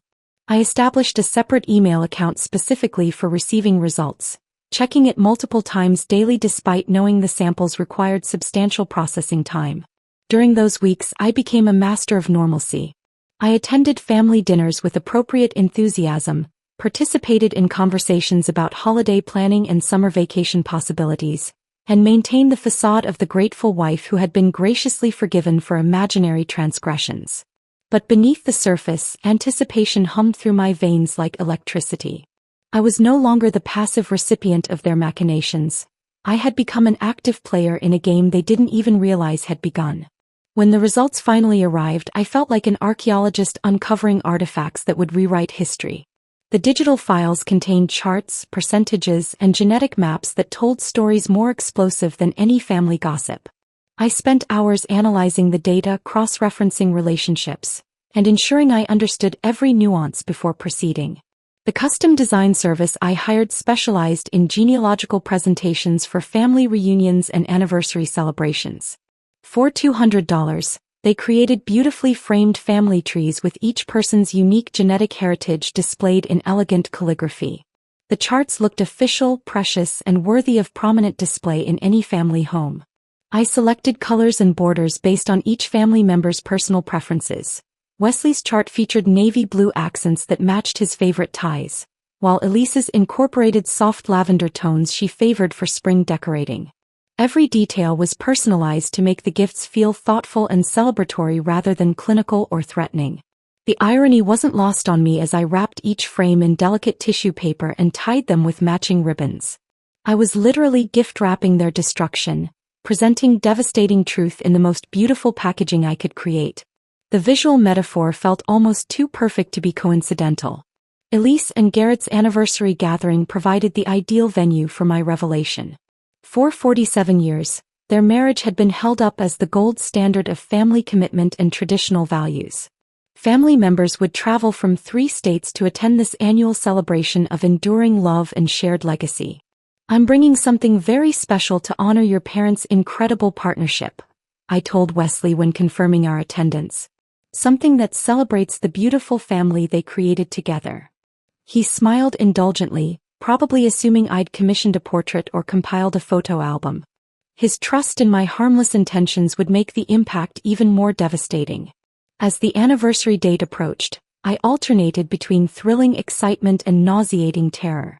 The anticipation felt like standing at the edge of a cliff, knowing that once I stepped forward, there would be no possibility of retreat. Everything, our marriage, their family, the entire structure of relationships I'd known for 3 years, was about to shatter into irreparable pieces. But after what they had done to me, after the casual cruelty and calculated erasure, I discovered that destruction felt remarkably like justice. The afternoon of the anniversary gathering arrived with the kind of perfect spring weather that made tragic endings feel especially cruel.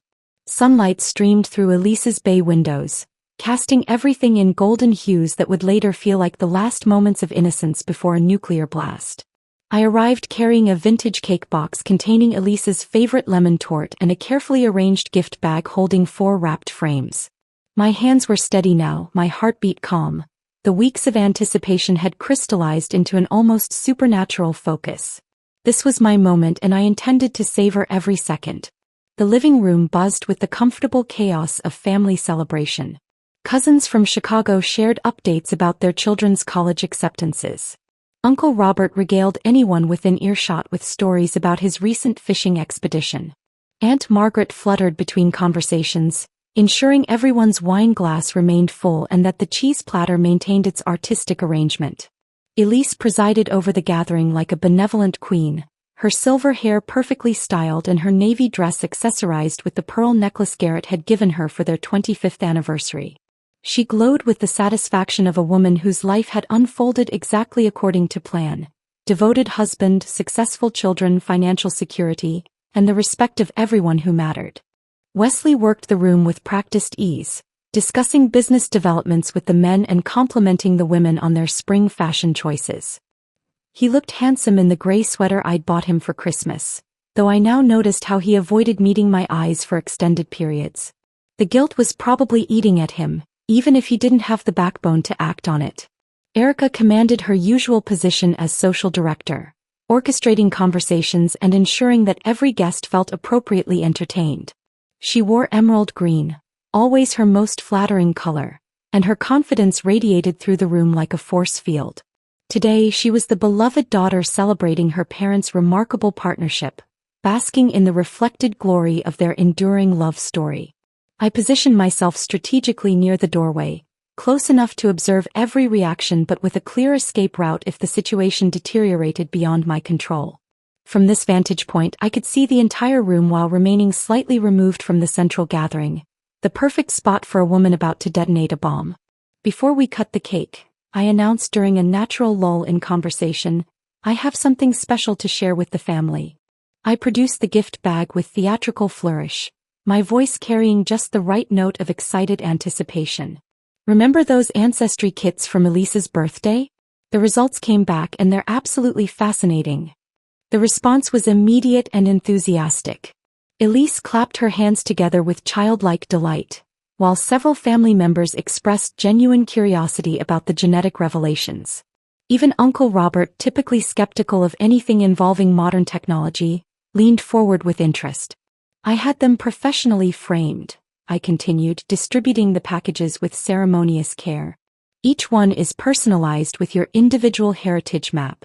I thought it would be wonderful to unveil them together as a family. The wrapping paper rustled as 8 hands worked simultaneously to reveal the contents. I watched their faces with the intensity of a scientist observing a critical experiment, memorizing every microexpression, every subtle shift in comprehension, every moment of dawning realization. Elise opened hers first, her fingers trembling slightly with excitement. The initial smile of anticipation transformed gradually into confusion, then concern, then something approaching horror. Her eyes darted across the genetic percentages, the family relationship indicators, the stark scientific data that contradicted everything she thought she knew about her own life. "I don't understand," she whispered, her voice barely audible above the continued rustling of wrapping paper. This says Erica and I are only a 50% match." The words hung in the air like smoke from an explosion, acrid and impossible to ignore. Conversations stopped mid-sentence. Wine glasses paused halfway to lips. The entire room seemed to collectively hold its breath while trying to process the implications of what they'd just heard. Wesley stared at his own chart with the expression of someone trying to read a foreign language. His lips moved silently as he traced the family connections with his finger, attempting to reconcile the scientific data with the family history he'd known since childhood. He read the document once, twice, 3 times as if repetition might somehow change the results. Erica's face underwent a transformation that would have been beautiful if it hadn't been so devastating. The confident glow drained from her complexion like water from a broken vessel, leaving behind a pale, hollow version of her former self. Her mouth opened and closed soundlessly, like a fish gasping for oxygen in an environment where breathing had suddenly become impossible. The silence stretched taut as a violin string until Cody broke it, his voice cutting through the tension with surgical precision. He stood slowly, his own chart trembling in his hands like a leaf in a windstorm. "It's not a mistake," he said, his tone carrying the flat certainty of someone stating an undeniable fact. "According to this, Erica isn't Garrett's biological daughter." The crystal wine glass that slipped from Aunt Margaret's fingers seemed to fall in slow motion, its destruction creating a percussion that punctuated the moment with finality. The sound of shattering crystal was deafening in the absolute silence that had engulfed the room. Then came the gasps, sharp intakes of breath from people whose world had just shifted off its axis. Whispered conversations erupted like small fires around the room as family members turned to each other for confirmation, explanation, anything that might make sense of what they'd just learned. "This can't be right," Elise managed, but her voice carried no conviction. Her hand went instinctively to her throat, that universal gesture people make when they can't catch their breath. The carefully maintained composure she'd cultivated over decades began cracking like old paint under pressure. Uncle Robert was the first to flee, grabbing his coat and muttering something about early morning appointments. His wife followed quickly, their departure creating a ripple effect that swept through the gathering like a contagion. Within minutes, people were making excuses and heading for the door, unable to process the magnitude of what they'd witnessed. Cousin Janet paused at the threshold, her face a mask of shock and disgust. "If she lied about that," she said to no one in particular, "what else has she lied about?" The question hung in the air like an accusation that would follow the family for generations. Erica finally found her voice, though it emerged as a strangled sound that bore little resemblance to her usual authoritative tone. "This is ridiculous," she declared, but the words lacked any real force. She stormed toward the door, her coordination so compromised by shock that she nearly knocked over the anniversary cake. Its cheerful happy 47th anniversary message now seeming like a mockery of everything the family had believed about their history. Elise aged a decade in the span of 10 minutes. The confident matriarch who had entered the afternoon dissolved before my eyes, replaced by a smaller, fragile woman whose entire identity had just been revealed as fiction. Her pearl necklace seemed suddenly too heavy for her delicate neck, and her hands shook as she tried unsuccessfully to process the ruins of her carefully constructed life. Wesley remained frozen in his chair, the genetic chart spread across his lap like a death certificate. His expression wasn't anger or confusion. It was the hollow, devastated look of someone who had just learned that everything he'd built his identity around was fundamentally false. I stood quietly in my corner, watching the destruction with the calm satisfaction of someone who had finally balanced an equation that had been troubling her for years. When the room had nearly emptied and only Wesley remained among the scattered gift wrap and abandoned wine glasses, I approached him with the same graceful composure I'd maintained throughout our marriage. "Next time you rewrite the future," I said, my voice steady and clear, "make sure your past isn't so fragile." Then I walked out through the front door, past the wilted spring flowers and abandoned cars in the driveway, leaving behind the smoking crater that had once been the Morrison family legacy. My legs felt unsteady, but my conscience was crystal clear. Justice, I discovered, tasted exactly like freedom. The drive home from Elise's house felt like traveling through a different dimension where gravity worked differently and colors had shifted to unfamiliar hues. My hands gripped the steering wheel with white-knuckled intensity, not from fear, but from the strange euphoria that follows the successful completion of something monumentally difficult. I had just detonated a nuclear device in the middle of a family gathering, and somehow I felt more at peace than I had in months. The first sign that my carefully planted seeds were taking root came Tuesday morning when my phone buzzed with a text from Maria, Wesley's cousin who worked at the bank downtown. "Emergency family meeting tonight at Elise's. Thought you should know." She included a crying face emoji, as if the family crisis were a natural disaster rather than a long overdue reckoning. I didn't respond. There was nothing left for me to say to any of them. By Wednesday, the ripple effects had grown into tidal waves. Jessica, who ran the local flower shop and had always been friendly despite my outsider status, called with barely contained excitement masquerading as concern. "Sarah, honey, I just wanted to check on you. There are some wild rumors going around about Wesley's family." Her voice carried that particular tone people use when they're fishing for gossip while pretending to offer support. "Oh." I kept my response neutral, though I was genuinely curious about how the story was spreading. "Well, Donna from the country club said something about paternity issues. And apparently Erica hasn't been seen anywhere since Sunday. Her husband Cody came into the hardware store yesterday looking like he'd been hit by a truck." The speed of the gossip network impressed me. In a town where everyone knew everyone else's business, a scandal this juicy would spread faster than wildfire in August. Thursday brought confirmation that the damage was even more extensive than I'd anticipated.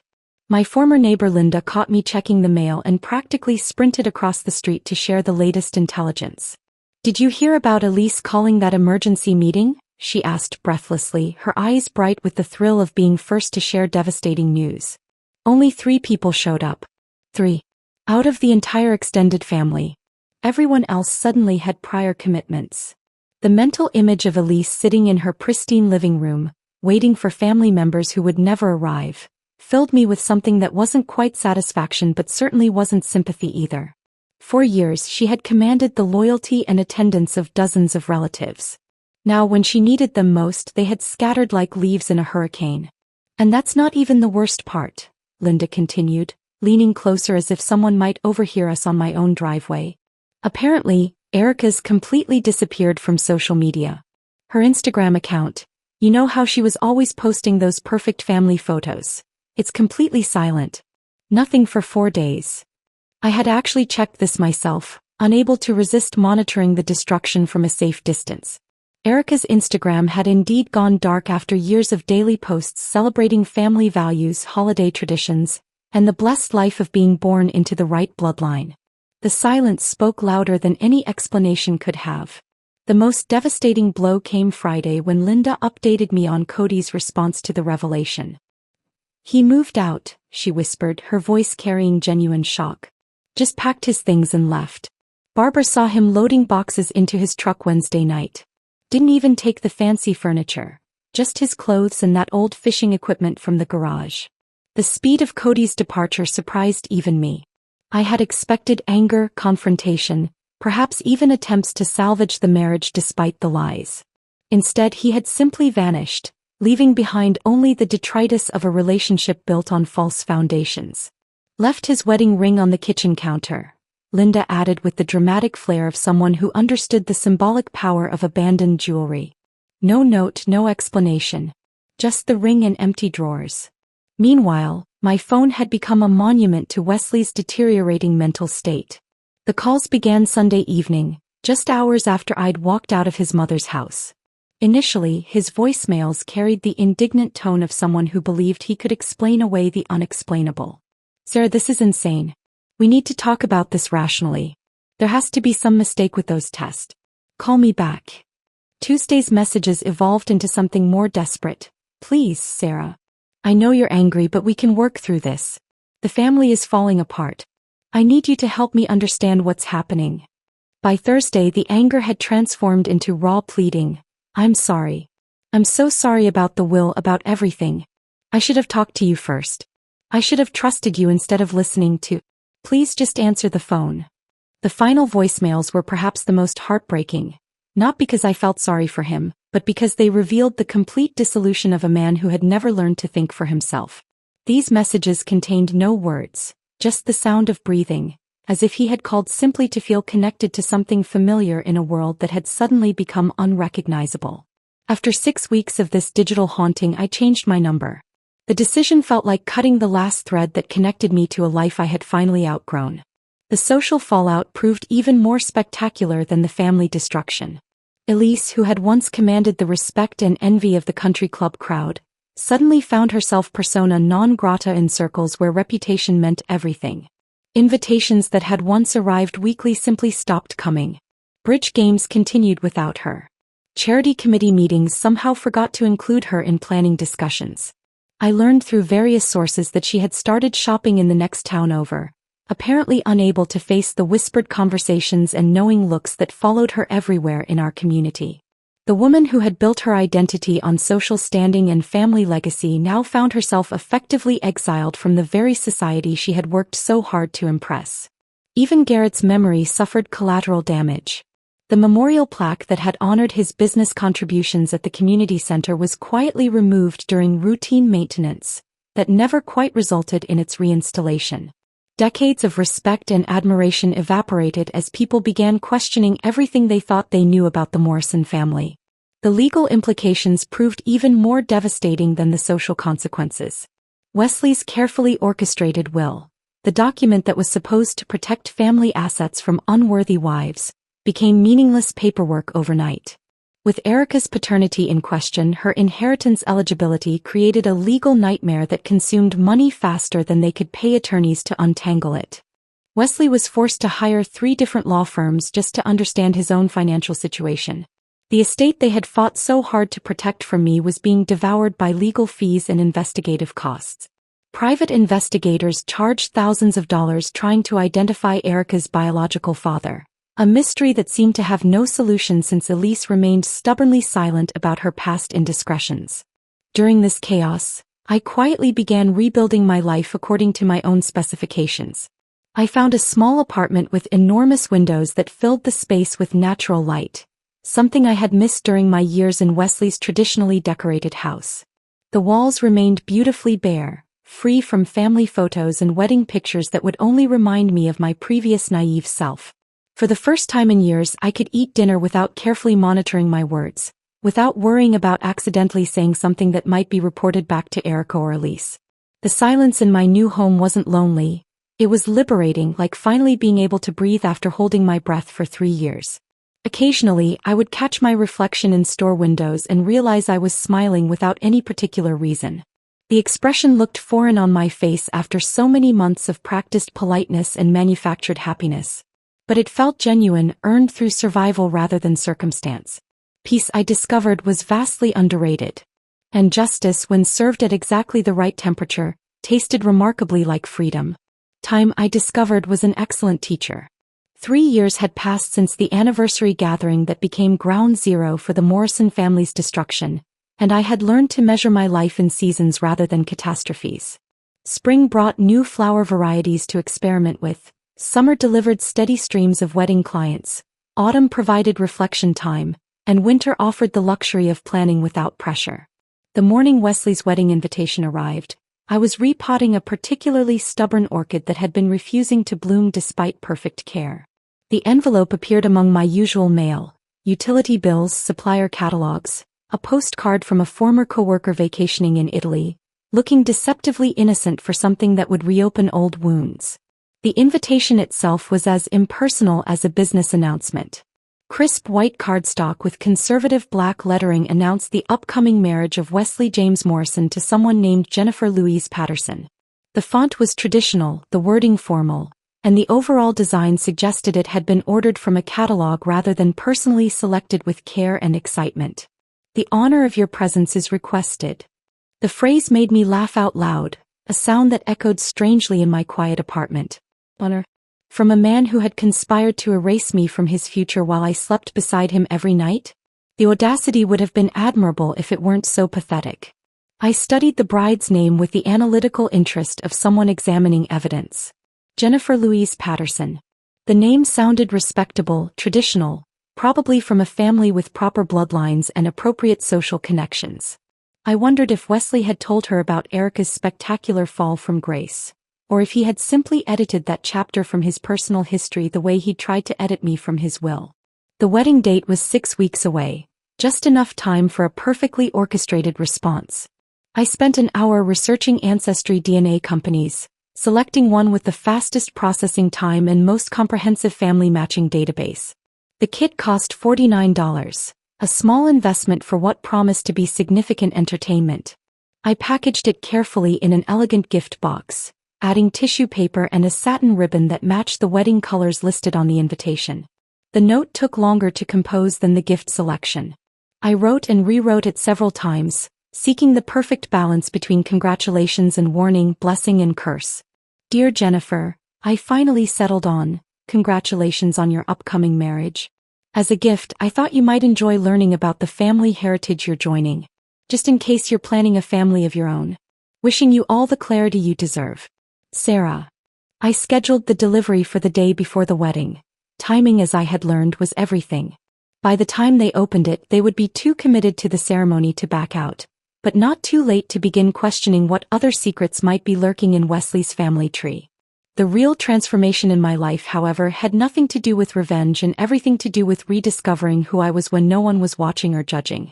2 years after my divorce finalized, I used my settlement money to lease a small storefront on the town's main street. The space had good bones. Large windows, original hardwood floors, and enough room for both a workshop and a customer area. Willow and Bloom became more than just a business. It became my sanctuary. The name came to me during one of my late-night planning sessions, inspired by the resilience of willow trees that bend without breaking and the promise of flowers that bloom even after the harshest winters. Working with flowers awakened something in me that had been dormant for years. There was something deeply healing about creating beauty from individual elements, about coaxing life from stems and petals, about watching people's faces light up when they saw an arrangement that perfectly captured their emotions. My style developed organically, influenced more by instinct than formal training. I became known for unexpected combinations, pairing delicate roses with sturdy succulents, mixing wildflowers with exotic orchids, creating arrangements that shouldn't have worked but somehow achieved perfect harmony. Beauty from chaos, my regular customers called it, and the phrase became my unofficial motto. Mrs. Henderson, who owned the bakery next door, was my first regular customer and eventually became something like a friend. She ordered fresh arrangements for her display case every Monday and always lingered to chat about everything except what we both knew about my history with the Morrison family. "You have magic hands," she told me one afternoon, admiring a particularly successful combination of sunflowers and lavender. "But more than that, you have a peaceful spirit. People feel it when they walk in here." He was right. Clients often stayed longer than necessary, sharing details about their lives that had nothing to do with flower orders. Young mothers talked about the challenges of raising children while pursuing careers. Older women confided their fears about aging and irrelevance. Divorced women sought advice about rebuilding their identities after decades of defining themselves through their marriages. I listened without judgment, offered gentle encouragement without presuming to have all the answers, and somehow my little shop became an unofficial counseling center disguised as a flower boutique. The afternoon Elise appeared outside my window will remain etched in my memory with perfect clarity. I was arranging white lilies for a funeral service when I noticed her standing on the sidewalk, staring through the glass with an expression I had never seen on her face before. Vulnerability mixed with something that might have been regret. She looked smaller than I remembered, diminished in a way that had nothing to do with physical size. Her hair, once perfectly styled, showed silver roots that suggested recent neglect of her usual beauty routine. Her posture lacked the confident bearing that had once made her seem taller than her actual height. For several minutes she simply stood there, occasionally glancing toward the door as if considering whether to enter. I continued working, pretending not to notice her presence while keeping her in my peripheral vision. Finally, she approached the window and pressed her palm against the glass, a gesture so tentative and desperate that I found myself moving closer. Our eyes met through the transparent barrier that might as well have been a chasm. I could see her lips moving, forming a single word that I read rather than heard: "Sorry." The apology hung between us for a moment that felt both eternal and insufficient.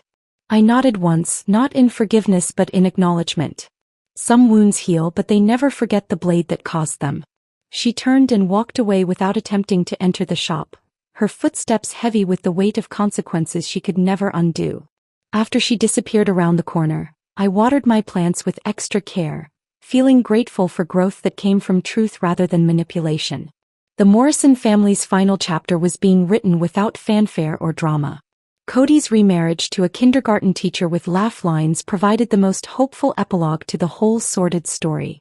His new wife, Emma, possessed all the warmth and genuine kindness that Erica had only pretended to have. They seemed happy in the simple, unremarkable way that healthy relationships appear when viewed from the outside. Erica herself had vanished from our community entirely, reportedly working at a chain restaurant in a neighboring state and using her maiden name like a protective shield. Her absence from family gatherings created a strange void, not because people missed her presence, but because her erasure made everyone uncomfortably aware of how thoroughly someone could disappear when the foundation of their identity proved to be quicksand. Family reunions continued, but they were smaller affairs now, attended by people who genuinely enjoyed each other's company rather than felt obligated to maintain appearances. The conversations were more honest, the laughter more genuine, and the overall atmosphere suggested that sometimes losing toxic members actually strengthens what remains. In the end, I realized that the best revenge truly wasn't dramatic confrontation or elaborate schemes designed to humiliate enemies. The best revenge was simply living well, finding peace, and allowing truth to do its own work in its own time. They had tried to write me out of their story, not realizing that I was already writing theirs. Their carefully constructed legacy had crumbled not because I destroyed it, but because I simply revealed what was already there. A foundation built on lies that could never support the weight of real scrutiny. The will they had changed so carefully became meaningless paperwork, useless as protection against consequences they had created themselves. And I learned that sometimes the most powerful thing you can do is simply step aside and let people face the natural results of their own choices. My name might have been erased from their legal documents, but in the end, their names became whispered warnings about the price of deception, while mine became associated with resilience, grace, and the quiet strength that comes from surviving betrayal with dignity intact. If this story of sweet revenge had you on the edge of your seat, smash that like button right now. My favorite part was when Sarah served those personalized ancestry charts, knowing exactly what devastation was coming next. What was your favorite moment? Drop it in the comments below. Don't miss more thrilling stories like this. Subscribe and hit that notification bell so you never miss an upload.